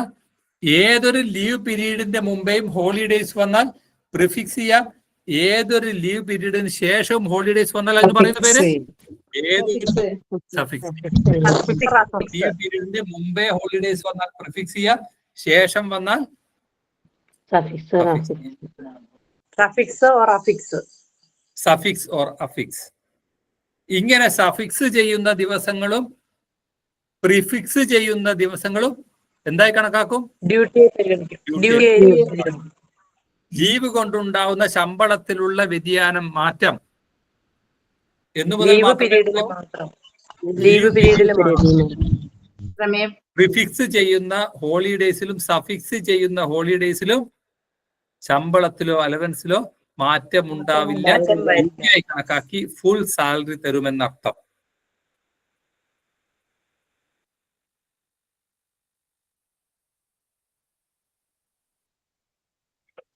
Clear? അപ്പൊ rule 68 നമ്മൾ മനസ്സിലാക്കിയ എന്തൊക്കെയാണ്? ഏതൊരു leave പീരീഡിന്റെ മുമ്പേയും holidays വന്നാൽ prefix ചെയ്യണം. ഏതൊരു ലീവ് പീരീഡിന് ശേഷം ഹോളിഡേയ്സ് വന്നാൽ അഫിക്സ് ചെയ്യണം, സഫിക്സ് ചെയ്യണം.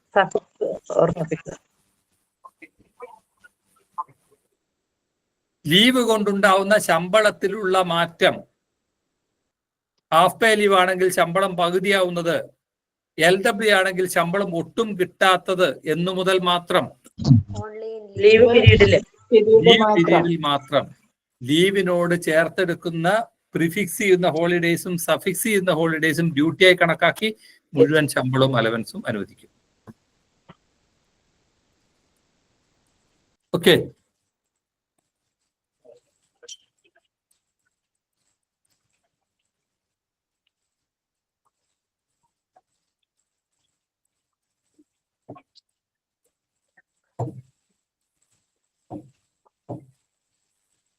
ഇനി മറ്റൊരു വിഷയം പറയാൻ പോവാ.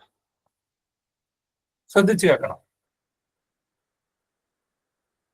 ഈ പ്രാവശ്യത്തെ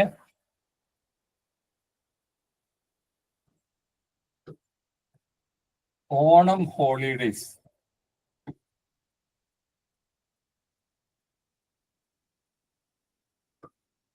സെപ്റ്റംബർ 1 മുതൽ 10 വരെയാണെന്ന് വിചാരിക്കും. ഈ പ്രാവശ്യത്തെ ഓണം ഹോളിഡേയ്സ് സെപ്റ്റംബർ 1 മുതൽ 10 വരെ. ഈ പ്രാവശ്യത്തെ ക്രിസ്മസ് ഹോളിഡേയ്സ്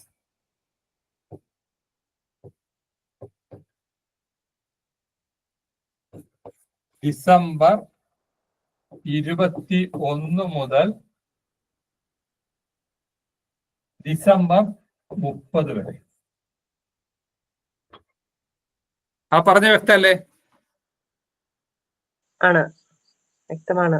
സെപ്റ്റംബർ 1 മുതൽ 10 വരെ ഓണം ഹോളിഡേയ്സ്.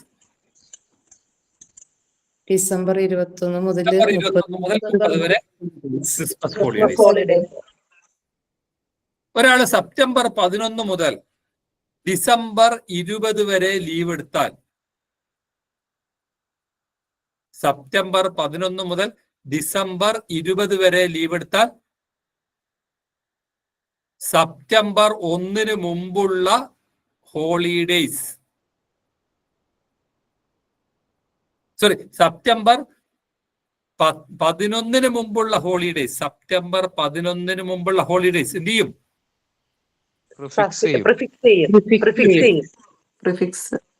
20-ാം തീയതി വരെ ഇദ്ദേഹം ലീവിലാണ്.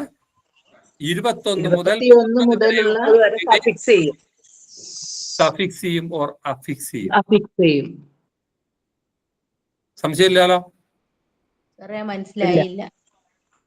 അതായത് ഓണം ഹോളിഡേയ്സ് സെപ്റ്റംബർ 1 മുതൽ സെപ്റ്റംബർ 10 വരെയാണ്. സെപ്റ്റംബർ 11 മുതൽ നിങ്ങളുടെ സ്കൂളിലെ ഒരു മാഷ് ലീവ് പോകുന്നു. സെപ്റ്റംബർ 11 സ്കൂൾ തുറക്കുന്ന ദിവസം സ്കൂൾ വരാതെ അന്ന് മുതൽ അയാൾ ലീവ് പ്രവേശിക്കുന്നു. എവിടം വരെ? ഡിസംബർ 20 വരെ. അത് മനസ്സിലായില്ലേ ടീച്ചറെ ആ പറഞ്ഞ കാര്യം? ക്ലിയർ ആയി. അപ്പൊ സെപ്റ്റംബർ 11 മുതൽ ഒരാൾ ലീവിൽ പ്രവേശിക്കുമ്പോൾ അതിന്റെ തൊട്ടു മുമ്പേ ഹോളിഡേയ്സ് അല്ലേ? എന്ന് മുതൽ എന്ന് വരെ? 1 മുതൽ 10 വരെ. സെപ്റ്റംബർ 1 മുതൽ 10 വരെ. സെപ്റ്റംബർ 1 മുതൽ 10 വരെ ഹോളിഡേയ്സ് ആണ്. ആ ഹോളിഡേയ്സ് എന്ത് ചെയ്യും? ലീവായി കണക്കാക്കുമോ ഡ്യൂട്ടി ആയി കണക്കാക്കുമോ? പ്രിഫിക്സ് ചെയ്ത് ഡ്യൂട്ടിയായി കണക്കാക്കും. ഡിസംബർ 20-ാം തീയതി ഇദ്ദേഹത്തിന്റെ ലീവ് കഴിയുന്നു. ഡിസംബർ 21 മുതൽ 30 വരെ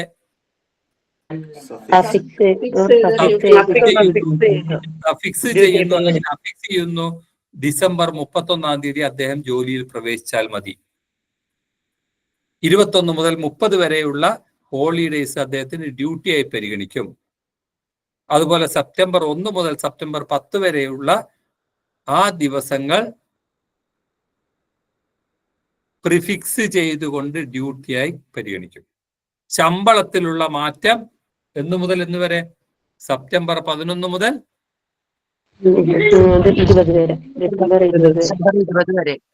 ഡിസംബർ 20 വരെ. റെഡിയായില്ലേ? അതിന് സംശയമില്ലല്ലോ ഇപ്പൊ? അപ്പോ ഡിസംബർ 31 ജോയിൻ ചെയ്താൽ മതി. യെസ്, ഡിസംബർ 31 ജോയിൻ ചെയ്താൽ മതി. നേരത്തെ പറഞ്ഞ കണക്കാണെങ്കിൽ സെപ്റ്റംബർ 1 തലേ ദിവസം ആഗസ്റ്റ് 31 ഇദ്ദേഹത്തിന് സ്റ്റേഷൻ വിട്ടു പോകാം, റൂൾ 66 പ്രകാരം അല്ലേ? അതെ. അതുപോലെ ഡിസംബർ 30 ശേഷം ഡിസംബർ 31-ാം തീയതി അവധി ദിവസങ്ങളും കഴിഞ്ഞ് ഇദ്ദേഹത്തിന് ജോലിയിൽ പ്രവേശിച്ചാൽ മതി.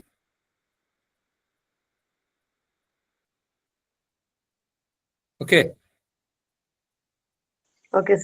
റൂൾ 68 പ്രകാരം ഓണം ഹോളിഡേയ്സ് പ്രിഫിക്സ് ചെയ്യും, ക്രിസ്മസ് ഹോളിഡേയ്സ് സഫിക്സും ചെയ്യും. ഇനി അടുത്തത്, ഒരു താലൂക്ക് ഓഫീസിലെ ക്ലാർക്ക്, ടീച്ചർ പറയാം, ഒരു ഹൈസ്കൂൾ അധ്യാപകൻ ഓണത്തിന്റെ അനുബന്ധിച്ച് സെപ്റ്റംബർ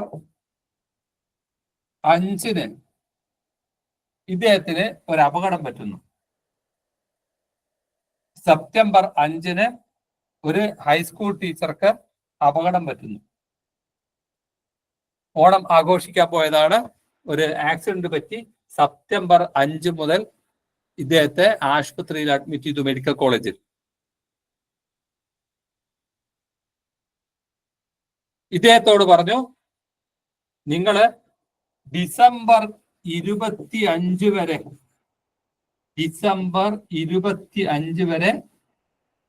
റെസ്റ്റ് എടുക്കണം, ലീവിൽ പോകണം, ലീവ് എടുക്കണം എന്ന് പറഞ്ഞു. മെഡിക്കൽ സർട്ടിഫിക്കറ്റും കൊടുത്തു, MC കൊടുത്തു, മെഡിക്കൽ സർട്ടിഫിക്കറ്റ് കൊടുത്തു.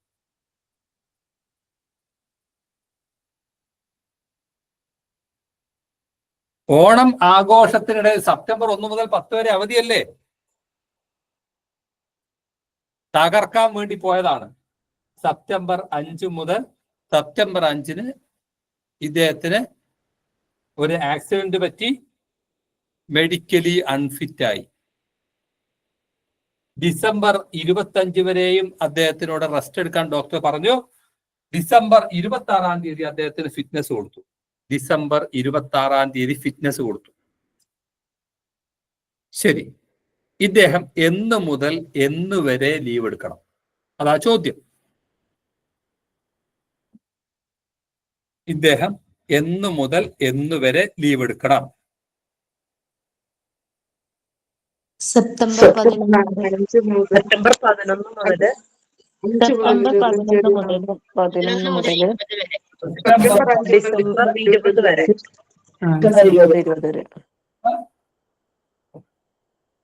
സെപ്റ്റംബർ 11 മുതൽ ഡിസംബർ 20 വരെ.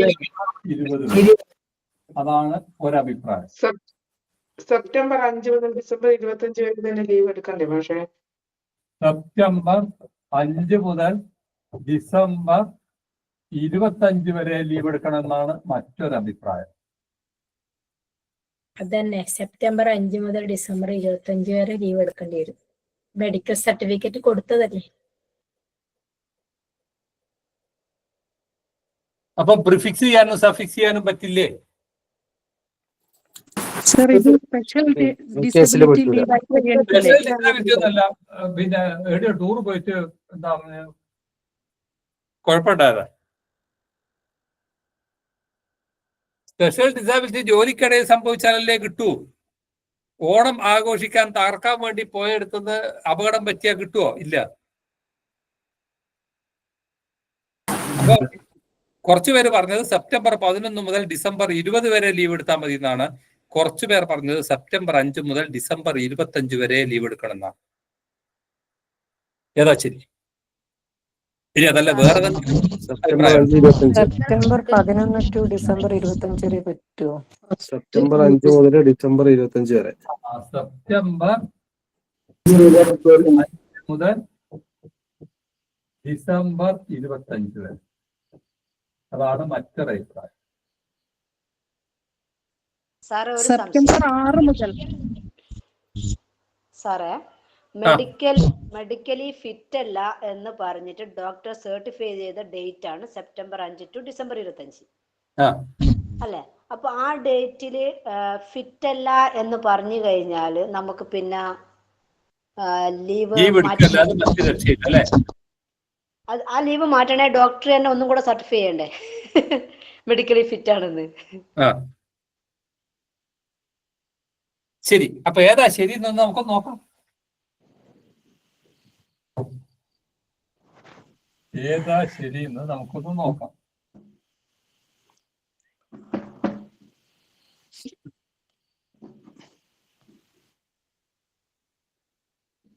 റൂൾ 68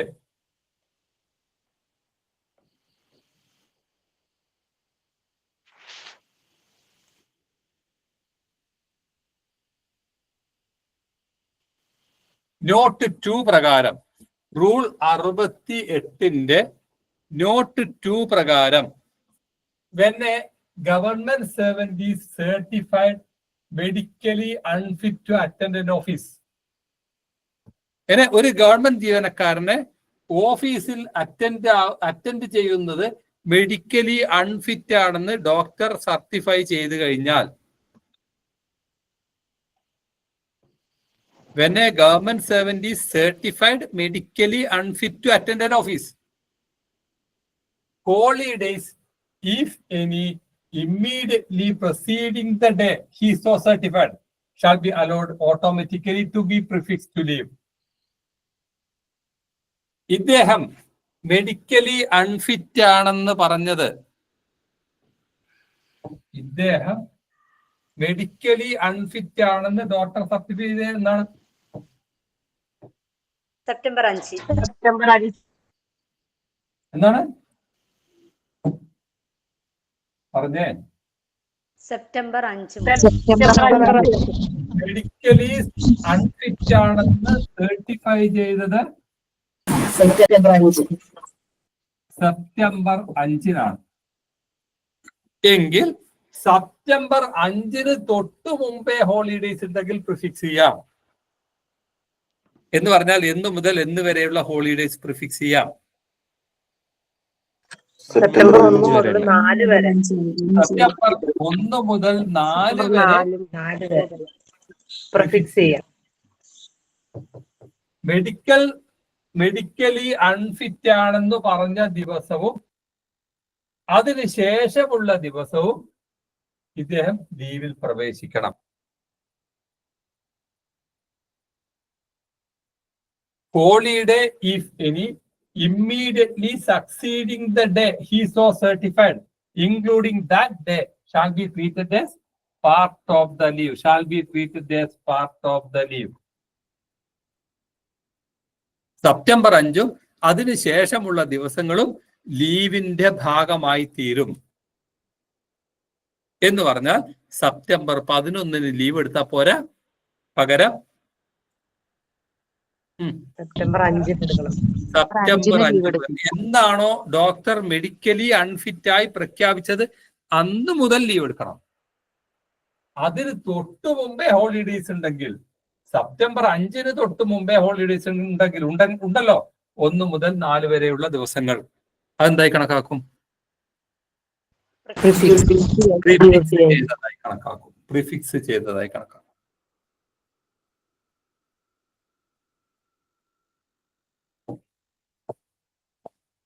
ഇനി അടുത്തത്, അപ്പൊ പ്രിഫിക്സ്, അതിന്റെ പ്രിഫിക്സ് മനസ്സിലായി.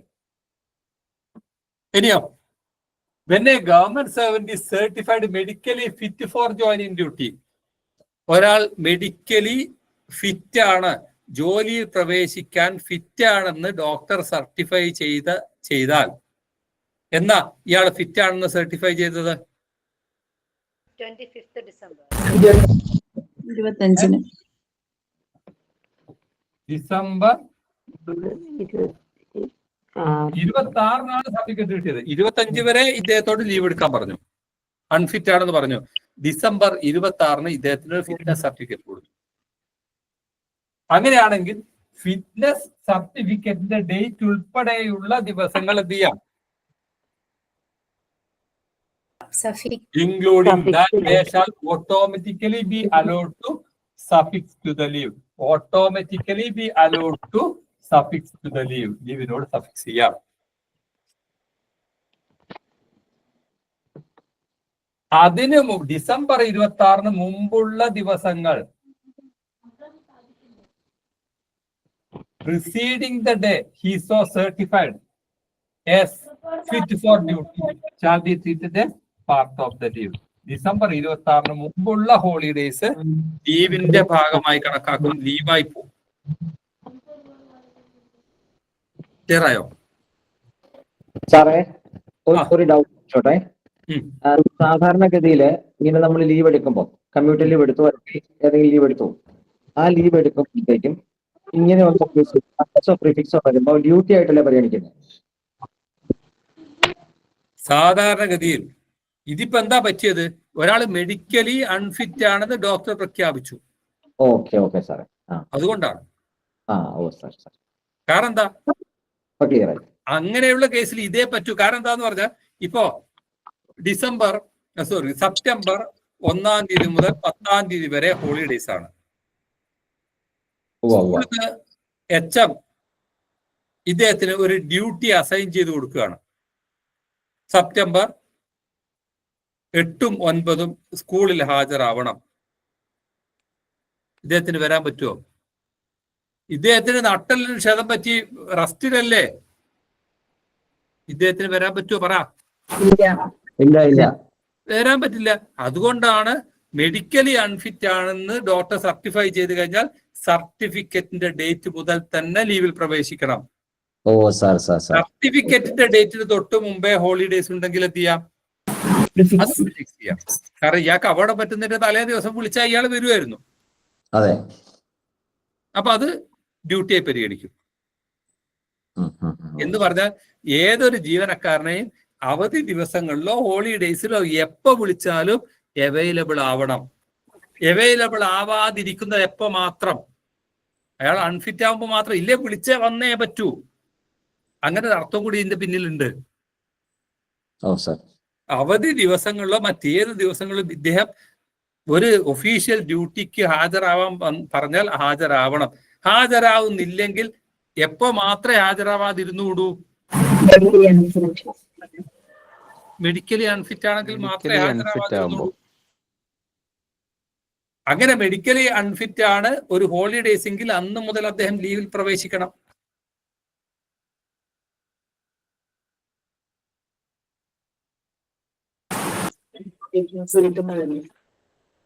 എങ്കിൽ പറ,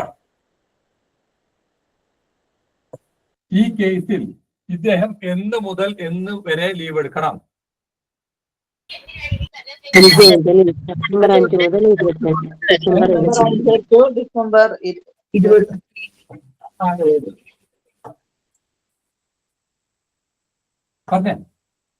സെപ്റ്റംബർ 5 മുതൽ 25 വരെ ലീവ് എടുക്കണം. സെപ്റ്റംബർ 1 മുതൽ 4 വരെയുള്ള ദിവസങ്ങൾ ഇദ്ദേഹത്തിന് ചെയ്യാം. അതുപോലെ ഡിസംബർ 26, ഡിസംബർ 26-ന്റെ പ്രത്യേകത എന്താണ്? ഡിസംബർ 26-ന്റെ പ്രത്യേകത എന്താണ്? Date of fitness 26. ഞാൻ പറയുന്നത് കേൾക്കുന്നുണ്ടോ? ഞാൻ ക്രിസ്മസിന്റെ പറയുന്നത് പിറ്റേന്ന് കേൾക്കുന്നുണ്ടോ? ക്ലിയർ ആയിട്ടില്ല. ഡിസംബർ 26 പ്രത്യേകത എന്താണ്? ഫിറ്റ്നസ് ഡേറ്റ് മുതൽ ഡിസംബർ 26 ടു ഡിസംബർ 30 വരെയുള്ള ദിവസങ്ങൾ ഹോളിഡേ സഫിക്സ് എന്നാൽ സെപ്റ്റംബർ 5 മുതൽ ഡിസംബർ 25 വരെയുള്ള ദിവസങ്ങൾ ഇദ്ദേഹം ലീവിൽ പ്രവേശിക്കും. 26. എന്തെങ്കിലും കൺഫ്യൂഷൻ ഉണ്ടോ? ഇല്ല. എന്തെന്നാ പറഞ്ഞത്? ഇല്ല. ഇവിടെയും റെസ്ട്രിക്റ്റഡ് ഹോളിഡേ ആയി കണക്കാക്കും. ഈ കേസിലും റെസ്ട്രിക്റ്റഡ് ഹോളിഡേ കണക്കാക്കും.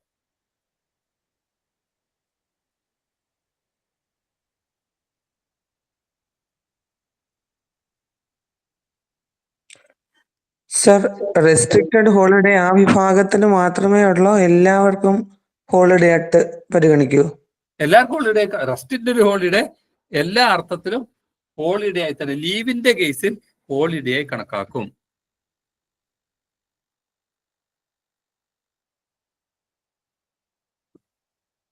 പറഞ്ഞേ, if holiday are prefixed to leave, the leave and any consequent rearrangement of pay and allowance take effect from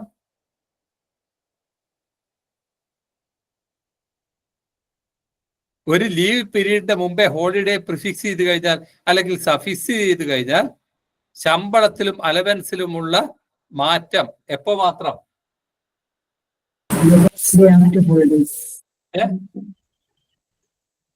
എപ്പോ മാത്രം ലീവ് പീരീഡ് എന്ന് പറഞ്ഞാൽ അതില് B the first half.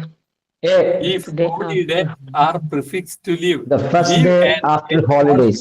Rearrangement of pay and allowance take effect from The first day after holidays. yes, first day after holiday. Holiday കഴിഞ്ഞ ആദ്യ ദിവസം മുതൽ മാത്രമേ ശമ്പളത്തിലും അലവൻസിലും മാറ്റം വരൂ. That means ഈ പീരീഡിന്റെ മുമ്പേ ഹോളിഡേ പ്രിഫിക്സ് ചെയ്ത് കഴിഞ്ഞാൽ അത് ഡ്യൂട്ടി ആയി പരിഗണിക്കും.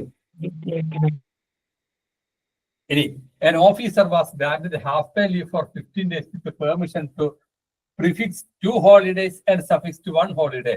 Leave salary at the rate applicable for half pay leave will be applicable for Option C, 15 days of PL only. Option C, 15 days of PL only.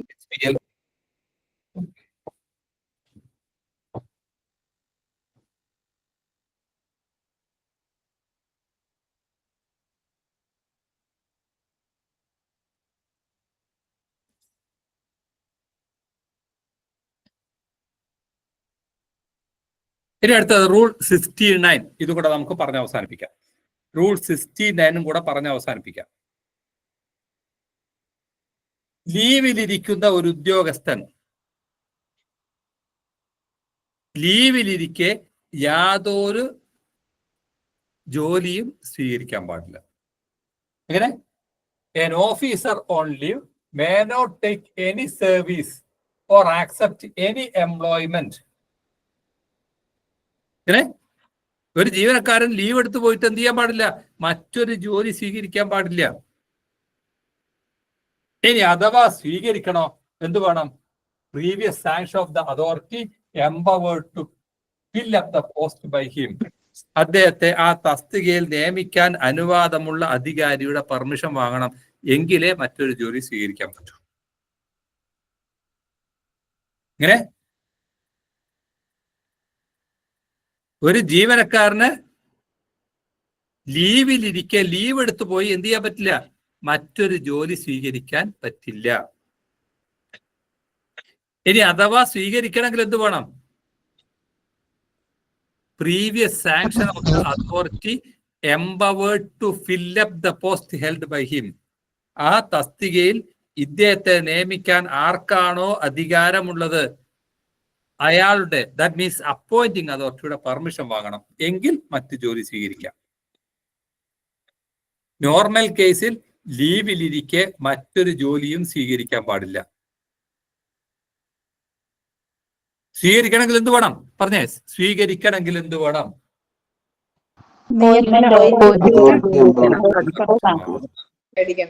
എന്നാൽ ഈ നിയമം താഴെ പറയുന്ന ഘട്ടത്തിൽ ബാധകമല്ല. എന്താ നിയമം? ഈ നിയമം മീൻസ് ഏതാ നിയമം? റൂൾ 69. എന്ത്? ലീവിലിരിക്കെ മറ്റു ജോലി സ്വീകരിക്കരുത്. ലീവിലിരിക്കെ മറ്റൊരു ജോലി സ്വീകരിക്കാൻ പാടില്ല എന്നുള്ള നിയമം കാഷ്വൽ ലിറ്റററി വർക്കിന്, കാഷ്വൽ ലിറ്റററി വർക്ക് നിർവഹിക്കുന്നതിന്, കാഷ്വൽ ലിറ്റററി വർക്ക് നിർവഹിക്കുന്നതിന് ബാധകമല്ല. എന്ന് പറഞ്ഞാൽ എന്താ അർത്ഥം? ലീവിലിരിക്കെ കാഷ്വൽ ലിറ്റററി വർക്ക് നിർവഹിക്കാം, അതിന് അപ്പോയിന്റിംഗ് അതോറിറ്റിയുടെ പെർമിഷൻ ആവശ്യമില്ല.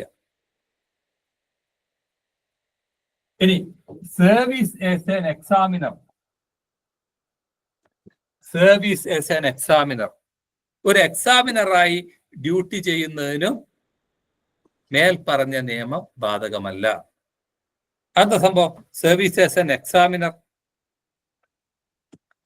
ഇപ്പൊ നിങ്ങൾ ലീവിലിരിക്കെ ഒരു മാസം ലീവ് എടുത്ത് വീട്ടിലിരിക്കുകയാണ്. അപ്പോഴാണ് തൊട്ടടുത്ത സ്കൂളിൽ നിന്ന് ഒരു വിളി വരുന്നത്, ഇന്നിവിടെ PSC പരീക്ഷ നടക്കുകയാണ് സാറേ, ഒരാളുടെ കുറവുണ്ട്, അത്യാവശ്യമായിട്ട് സാറൊന്നും ഇവിടെ വരണം, ഒരു എക്സാമിനറായി ജോലി ചെയ്യണം എന്ന് അടുത്ത സ്കൂൾ ഹെഡ്മാസ്റ്റർ വിളിച്ചു പറഞ്ഞ, അയ്യോ സാറേ, റൂൾ 69 പ്രകാരം എനിക്ക് അപ്പോയിന്റിംഗ് അതോറിറ്റിയുടെ പെർമിഷൻ വേണം, എങ്കിലേ എനിക്ക് വരാൻ പറ്റൂ എന്ന് പറയണോ? വേണ്ട. സർവീസ് ആസ് ആൻ എക്സാമിനർ അല്ലെങ്കിൽ സിമിലർ എംപ്ലോയ്മെന്റ്, പരീക്ഷ ഡ്യൂട്ടി പോലുള്ള അങ്ങനെയുള്ള കാര്യങ്ങൾ നിർവഹിക്കുന്നതിന് ഈ നിയമം ബാധകമല്ല. ഇനി അതല്ലെങ്കിൽ ഫോറിൻ സർവീസിലേക്ക് ഡെപ്യൂട്ടേഷനിൽ പോകുന്നതിനും ഈ നിയമം ബാധകമല്ല. 3 കാര്യങ്ങൾക്ക് ഈ നിയമം ബാധകമല്ല. കാഷ്വൽ ലിറ്റററി വർക്ക് നിർവഹിക്കുന്നതിനും, സർവീസ് ആസ് ആൻ എക്സാമിനർ, ഒരു എക്സാമിനറോ അല്ലെങ്കിൽ സിമിലർ എംപ്ലോയ്മെന്റ് പരീക്ഷാ സംബന്ധമായ മറ്റു ജോലി സ്വീകരിക്കുന്നതിനോ, അല്ലെങ്കിൽ ഫോറിൻ സർവീസിലേക്ക് ഡെപ്യൂട്ടേഷനിൽ പോകുന്നതിനോ റൂൾ 69 ബാധകമല്ല. റൂൾ 69 എന്താണ്? റൂൾ 69 എന്താണ്? ലീവിലിരിക്കെ മറ്റൊരു ജോലി സ്വീകരിക്കാൻ പാടില്ല. അഥവാ സ്വീകരിക്കണമെങ്കിൽ പെർമിഷൻ വേണം. നിയമന അതോറിറ്റി, യെസ്, അപ്പോയിന്റിംഗ് അതോറിറ്റിയുടെ പെർമിഷൻ വേണം. എന്നാൽ ഈ നിയമം ഏതിനൊന്നും ബാധകമല്ല.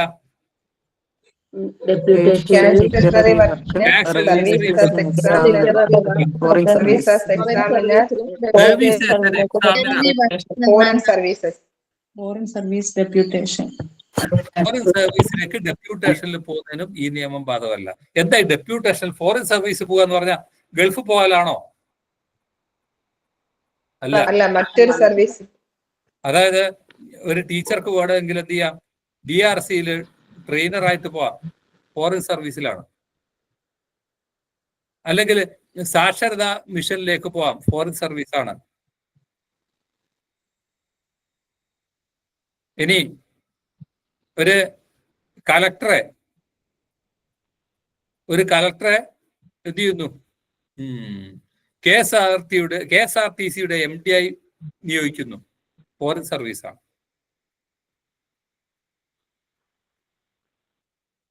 അങ്ങനെ പോകുന്നതിനും മേൽ പറഞ്ഞ കാഷ്വൽ എന്താ, ചെറിയ സാഹിത്യ പ്രവർത്തനങ്ങൾ നിർവഹിക്കുന്നതിന് ഈ നിയമം ബാധകമല്ല എന്നർത്ഥം. സാർ, ഒരു സംശയം ചോദിക്കട്ടെ. ഈ ഫോറിൻ സർവീസിൽ പോവാന്ന് പറഞ്ഞാൽ ഇപ്പൊ ഡെപ്യൂട്ടേഷനിൽ പോകുമ്പോ അവിടെ ലീവ് ബ്രേക്ക് ആവില്ലേ? നമ്മൾ അവിടെ പോയി ജോയിൻ ചെയ്യണ്ടേ? ഇവിടുന്ന് റിലീവ് ചെയ്തിട്ട് അവിടെ പോണ്ടേ? അതെ, അങ്ങനെ പോകുന്നതിന് എന്ത് ബാധകമല്ല.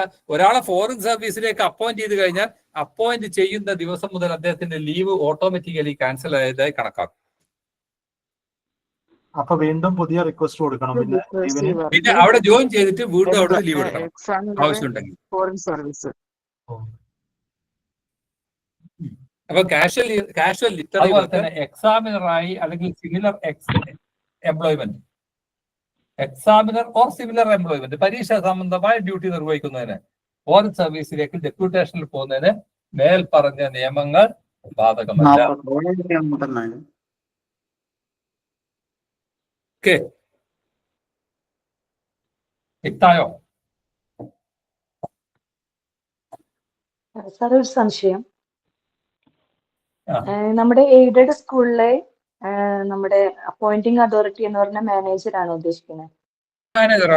മാനേജർ പെർമിഷൻ വാങ്ങണം. അപ്പൊ നമ്മൾ ഡെപ്യൂട്ടേഷനിൽ പോകണം എന്നുണ്ടെങ്കിലോ ഫോറിൻ സർവീസ് ആയിട്ട് ഫോറിൻ സർവീസിലേക്ക് ഡെപ്യൂട്ടേഷനിൽ പോകുന്നതിന് എന്താണ് മാനേജറുടെ അനുവാദം ആവശ്യമില്ല. അത് ഗവൺമെന്റ് ആണ് സാങ്ഷൻ ചെയ്യേണ്ടത്. ഗവൺമെന്റ് സാങ്ഷൻ ചെയ്ത് കഴിഞ്ഞാൽ പിന്നെ ഫോറിൻ സർവീസിലേക്ക് പോകാനുള്ള അനുമതി തരുന്നത് ഗവൺമെന്റ് ആണ്. ഗവൺമെന്റ് ഫോറിൻ സർവീസിലേക്ക് അനുമതി തന്ന പിന്നെ മാനേജറുടെ പെർമിഷൻ ആവശ്യമില്ല. Okay sir.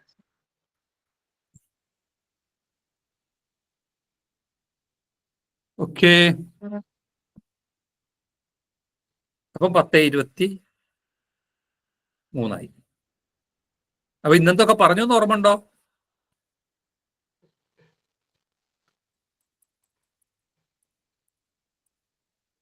ആദ്യം പറഞ്ഞത് റൂൾ 65 ലീവ് ആരുടെയും അവകാശമല്ല. അതാണ് ആദ്യം പറഞ്ഞത് അല്ലേ? കേൾക്കാൻ രസമില്ലാത്തൊരു കാര്യം ആദ്യം പറഞ്ഞത്. ലീവ് ഒരു അവകാശമായി പരിഗണിക്കാൻ പാടില്ല. പബ്ലിക് സർവീസിന് അത്തരത്തിൽ നിങ്ങളുടെ സേവനം ആവശ്യമുണ്ടെങ്കിൽ ലീവ് റെഫ്യൂസ് ചെയ്യാം. ഇനി അനുവദിച്ച ലീവ് റദ്ദാക്കി തിരികെ വിളിക്കാം.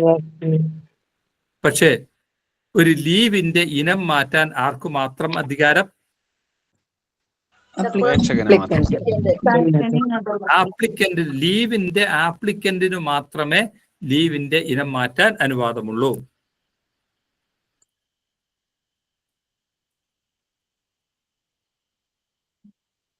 ഒരാളുടെ ലീവ് എപ്പോഴാരംഭിക്കും? അയാളുടെ ട്രാൻസ്ഫർ ഓഫ് ചാർജ് എഫക്റ്റീവ് വരുമ്പോൾ ലീവ് ആരംഭിച്ചതായി കണക്കാക്കും. എപ്പോ ലീവ് അവസാനിക്കും? End of the day proceeding. അയാള് തിരികെ ജോലിയിൽ പ്രവേശിച്ചതിന്റെ തലേദിവസം കണക്കാക്കും.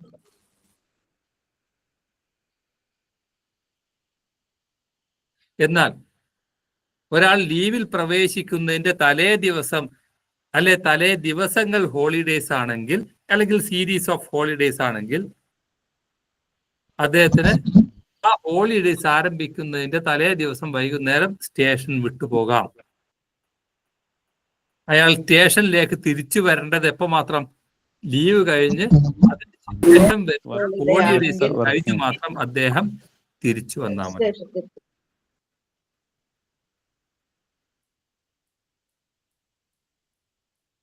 പക്ഷെ ഈ ഒരു ആനുകൂല്യം കിട്ടണമെങ്കിൽ അയാൾ ഏത് തസ്തികയിലുള്ള ആളാവാൻ പാടില്ല?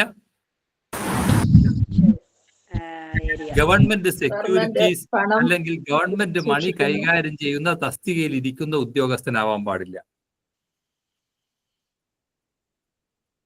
പിന്നെ ആരാവാൻ പാടില്ല?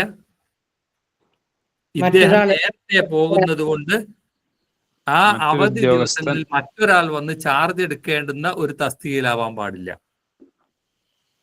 അതുപോലെ ലീവ് കഴിഞ്ഞ് അതിനുശേഷം വരുന്ന ഹോളിഡേയ്സും കഴിഞ്ഞ് തിരിച്ചു വരുന്ന കേസുകളിൽ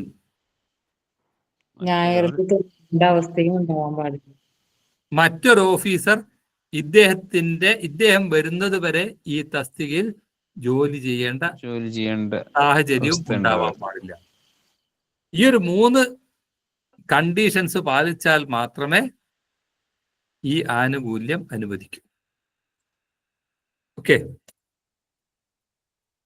ഇതിന് റെസ്ട്രിക്റ്റഡ് ഹോളിഡേസ് ആയി കണക്കാക്കും. പിന്നെ അടുത്ത് പറഞ്ഞത് റൂൾ 68 ഏതൊരു ലീവ് പീരീഡിന്റെ മുമ്പേയും ഹോളിഡേസ് വന്നാൽ പ്രിഫിക്സ് ചെയ്യാം. ഏതൊരു ലീവ് പീരീഡിന് ശേഷം ഹോളിഡേസ് വന്നാൽ സഫിക്സ് ചെയ്യാം. അങ്ങനെ പ്രിഫിക്സ് ചെയ്യുന്ന ഹോളിഡേസ് സഫിക്സ് ചെയ്യുന്ന ഹോളിഡേസ് ഡ്യൂട്ടിയായി കണക്കാക്കും. ശമ്പളത്തിലും അലവൻസിലുമുള്ള മാറ്റം ലീവ് പീരീഡിൽ മാത്രം. ഇനി പിന്നെ പറഞ്ഞത് റൂൾ 62 നോട്ട് 2 ആണ്.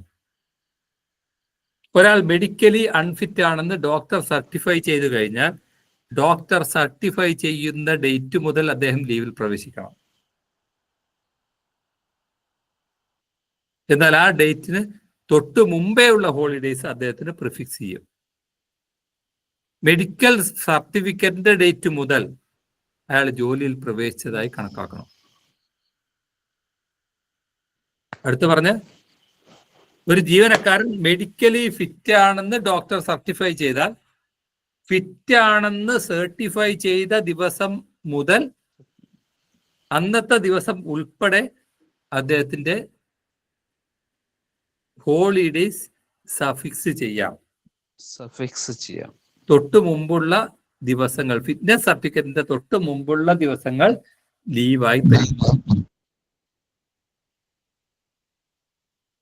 അവിടെയും റെസ്ട്രിക്റ്റഡ് ഹോളിഡേ ആയി കണക്കാക്കും.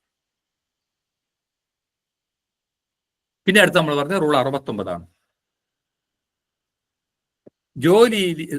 ലീവിലിരിക്കെ ഒരു ജീവനക്കാരനും ഒരു ഉദ്യോഗസ്ഥനും ഒരു ജോലി സ്വീകരിക്കാൻ പാടില്ല. ജോലി സ്വീകരിക്കണമെങ്കിൽ ലിറ്റററി വർക്ക്, എന്നാൽ casual literary work, services and examiner, deputation, foreign service ഈ നിയമം